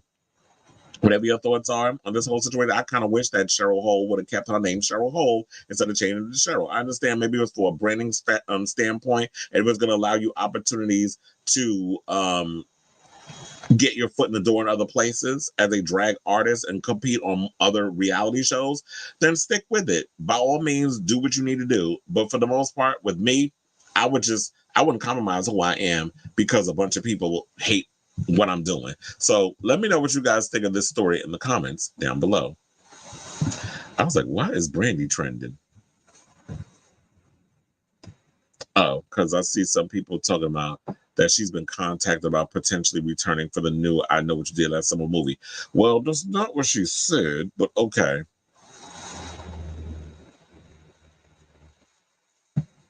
But anyway, let's see what is in the comments. Says, I'm honestly not a fan of reference drag names like A Mandatory Meeting, Sherry Pie, Tina Burner. I mean, we have a drag queen by the name of Sherry Vine, who I actually met when I was out of LA. When I was at PEG, I was doing something there with Peppermint, and I actually met Sherry Vine, who has a new video out, by the way. But yeah, I don't mind a drag pun and stuff like that. I was like, okay, it's cute, but A Mandatory Meeting, that is kind of a cackle, though. All right, so now let's move on and let's talk about Miss T.S. Madison, who is explaining why there will never be too much RuPaul's Drag Race. So, you know, many a times on this show, we have complained over the years on how some people feel like we are oversaturated with Drag Race and how there's too many seasons of Drag Race, but they're about to go into season 17. I know RuPaul, who's been guest hosting Jimmy Kimmel, reveal that they've been, they're getting a 17th season, all this sort of thing. We already know because they filmed it over the summer. I'm sure they got a season 18 coming too. And we haven't even gotten. Oh yeah, we did get season 16. Child, I'll be forgetting. But yeah, they're about to go on a 17th season. That's going to be premiered sometime in January, as it always does. But TS is a rotating guest judge on Drag Race, and she explained why there will never be an oversaturation. So, and I do have my trepidations because I'll be feeling like, okay, I don't know if we have too many, but I do feel like that I get overwhelmed at times with trying to keep up with the shows. Right now they have Drag Race Philippines. We're currently in a season of Drag Race Canada versus the world. I think they're getting down to the wire with that. We also have Global All-Stars, a Global Drag Race, whatever, I can't remember the damn name, but we got the Global All-Stars that just started. I think they just premiered their 2-episode premiere last week. The new episode, I believe, airs tomorrow on Paramount Plus. So there's a plethora of shows. They just finished France. Drag Race Mexico, I believe, is still going on, the 2nd season. So there's a lot of Drag Race that's on World of Wonder and other platforms. So, now Maddie was on Trixie Mattel's show. Well, she was filling in for Trixie Mattel with Katya on the podcast The Bald and the Beautiful, which I have to say I was living for that because I was watching the clips, and she went in and was talking about her obsession with Flash Gordon, which was a cackle. And if y'all have not seen the original, well, I think there's only been one Flash Gordon, but if y'all have not seen Flash Gordon from back in the day, especially the song Flash from was it the Queen, that movie is a classic, and it's a camp classic. So if y'all have not seen that movie, as cheesy as it is, definitely give it a gander if you can. I believe it is available. Like if you go on Prime Video, you could buy it, or probably spend like $6 on a rental. So she goes, people stop me and they say, this is ours. This is the only thing we have that's ours, she said, with ours being the LGBTQIA plus community, or as Maddie likes to call it, the Labiquita community, on the most recent episode of the podcast. A guy stopped me and said, thank you for being part of something that's ours. Y'all belong to us. She continued by saying, I started calculating in my head, how many gay LGBTQIA TV shows do we have? Katya chimed in by adding, yeah, not a lot. I always think about that when people say we're oversaturated with RuPaul's Drag Race content, like there are 4 separate golf channels on TV. Straight folks have so many options. Agreeing, trans icon Madison, who featured on Beyonce's Renaissance album, said, so let us have this. This is ours. This is something that is for the QIA and the LB and the GT and all the people in between. I looked around and I thought, there's nothing really like RuPaul's Drag Race. Ain't nothing. And I have to say, you know what? As much as we like to sit and complain, they're absolutely right. Is that we don't have enough options when it comes to content, especially queer content. Like there aren't really a lot of options, and it's sad. Like, okay, if you go on WoW, there are like 1,000 spinoffs. I'm exaggerating, of course, but there's a lot of spinoffs of Drag Race. Also, we have House on Fire. I don't know if y'all have seen that show, but if you haven't, check it out. It's a reality show that follows the house of Miyake Mugler, who is a ballroom house out in New York City. I believe they're all around the United States. I think they're abroad too, but for the most part, they focus on the house that's in New York. And all the people that's in the house and the people who, one of the prospects that's trying to join, who's messy. But it is a good show. I think it's about 8 episodes. If you haven't, definitely check it out. It's a really good show. And remember, Miyake Mugler, they did an episode of a season of Legendary. So they've been around and they're well known within the ballroom scene. So there are options. And it feels like that if we continue to support these type of shows, it opens up World of Wonder or Wow Presents Plus to greenlight more projects. And I feel like that should be the conversation that we're having. Sidebar, this is Maddie and her mother, Miss Mary, at the premiere for The Deliverance with Lee Daniels. I don't know who this piece of chocolate is on the side of Maddie. because I think she might be in a relationship. I'm not necessarily sure who that is, but the one on the end, I was like, oh, he cute. That's a hair makeup artist that we've seen him a couple of times beating her up, as in making her look good, beating her face and that mug, the hair, everything is laid. But I do say, like, it is sad that we really don't have a lot of options when it comes to queer content on television, and we need to have more than one. I mean, yeah, we got Dragula.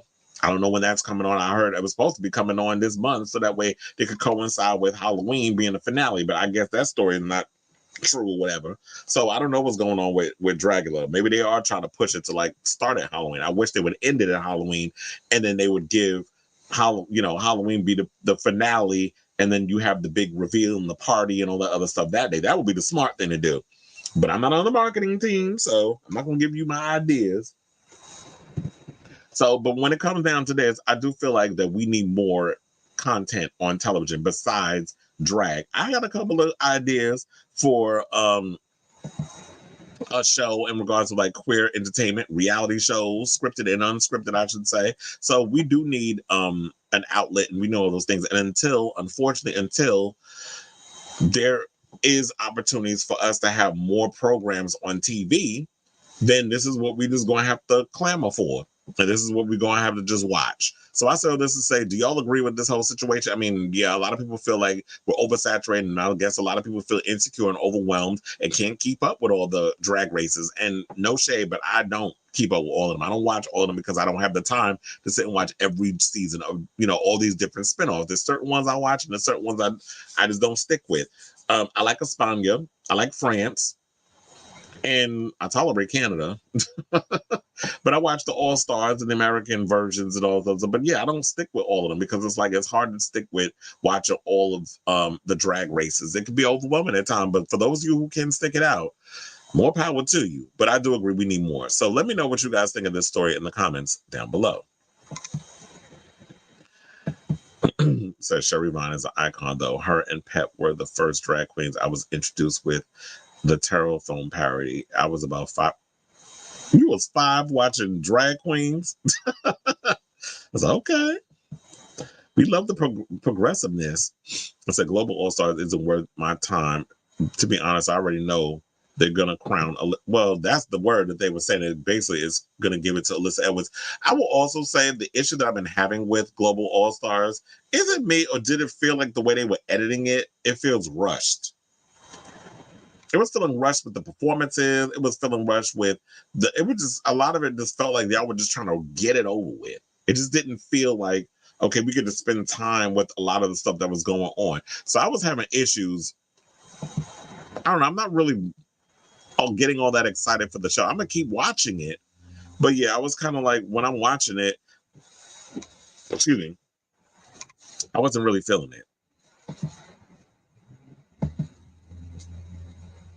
That was another thing too, because I remember speaking to a friend of mine and they were saying that they was like, why do they keep doing the whole thing of having them immediately come out on the runway? They was like, we like the workroom entrances. Like one of my friends who works with a lot of the drag race girls, was saying that. He was like, we like when they walk into the workroom and they meet each other for the first time. Why would they cut that from the show? And then you take them on the runway, and then you have them asking them stupid questions.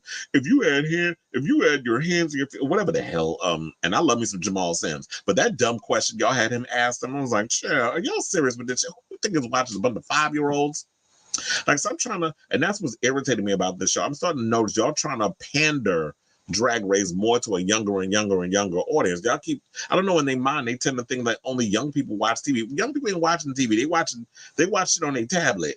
They watching stuff, on their phones. They're not watching things the way y'all be watching it. So I don't know who these people are they got running the show, but y'all a mess over there. I did hear that they're going to be at the DNC and they might do a performance together. We'll see how it all works out. That'll really piss off Trump, because I know Trump is getting mad that they're getting all this attention over there. They roasted and gagging him, but it's like, and I love the pomp and circumstance, but we need to start talking policy. And the queens did their introduction during the workroom scenes or before the talent show. And that's why I was like, I didn't like what. And also, when Ru would walk out on the stage, the way they would do the cover girl, put the bass in your walk song when she would come out, the way y'all abruptly just cut this, I'm like, who edited this? Like, the whole episode was a damn mess, both of them. So hopefully the thing will be better tomorrow, but I doubt it. It said Taylor is in Europe right now for the Eras tour, so no. I thought she wrapped that up already. I could be wrong. Clocking 5-year-old. That's why I said, look, I'm just like everything ain't for. I mean, not that I'm irritated over the fact that like these biggest, y'all be trying to force drag queens on kids, but it just feels like y'all keep trying to push everything on the younger kids, and it's like, but what about those of us who've been watching Drag Race since its inception? Like, don't try to push all of us to the side because y'all want to keep building it towards the younger demographic. I know that you want to keep the machine going, but let's not just be like, well, fuck the older generation, the people that have been with the show from the beginning, because you want to pander to people that don't get a lot of the RuPaul references. Richard Kind. I'm trying to remember if I know who that is. That name sounds familiar. Well, damn, I'm like, girl, she must really like touring, because I'd have been like, how are you still putting this thing together? But anyway, let's move on to our final topic, because apparently there's somehow that the new set of Drag Race has been revealed, or we should say revealed, in a recent interview. So, fans apparently got a glimpse of the new RuPaul's Drag Race stage, the runway stage, while they were doing interviews with Michelle Visage, along with Drag Race EPs Mandy Salangsang and Tom Campbell. They said even more exciting is that the videos taken from a press day for RuPaul's Drag Race seem to have been filmed on the brand new main stage for season 17. Now, fans have also noticed that the stage seemed to be the same one used for the Lip Sync SmackDown episode of season 16. The excitement has spilled over on Twitter, with many fans also assuming that this is the interview set is the brand new main stage for season 17. And that's what I was saying, that Lip Sync SmackDown, it didn't seem like they had a bigger stage, but I was like, yeah, it was time to change it up, and looks a whole lot better.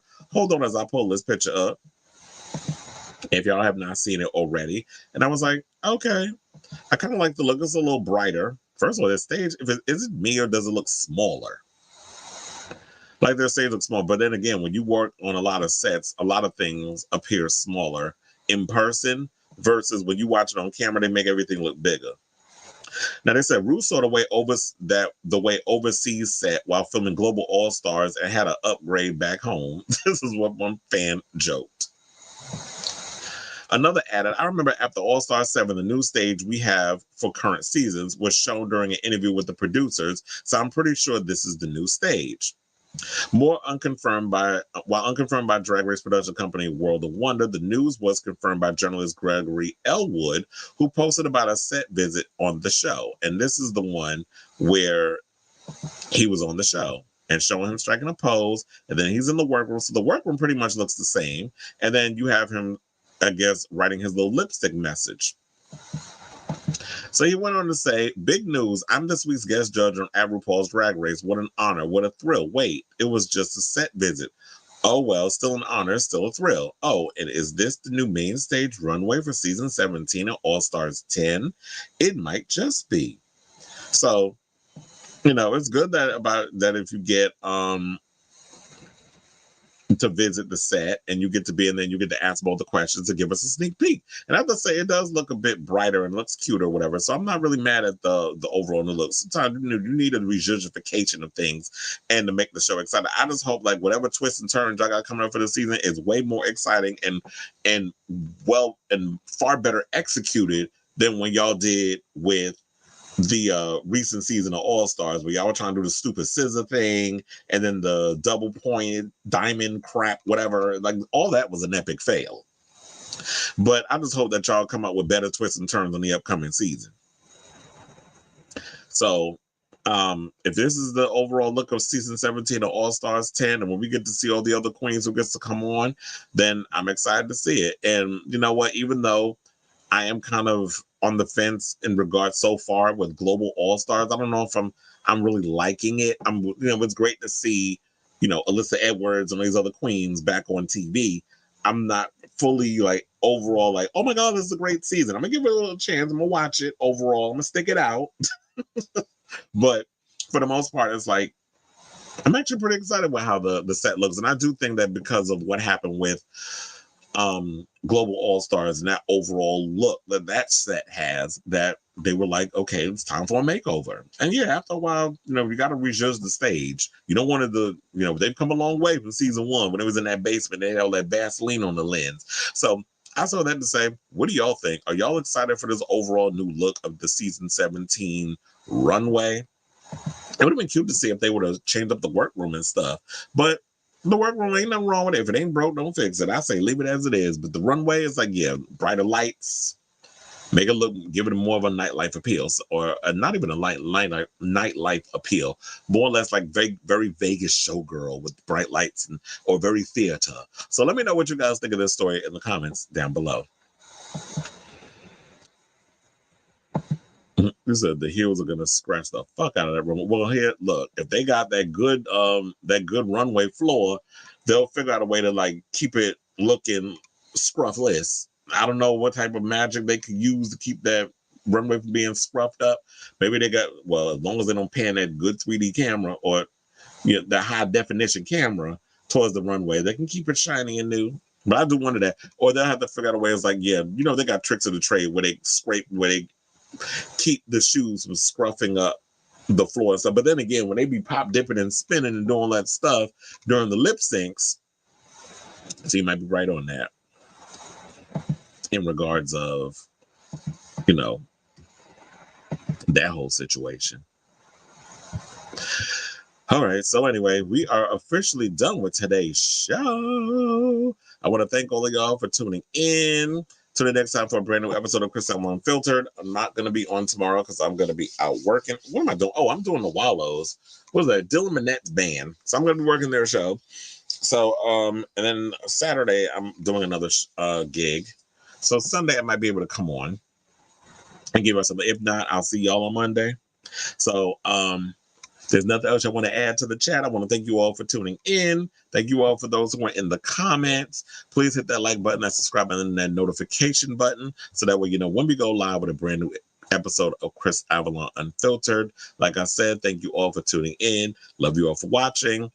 And thank you, Brown Bunny, and everybody else.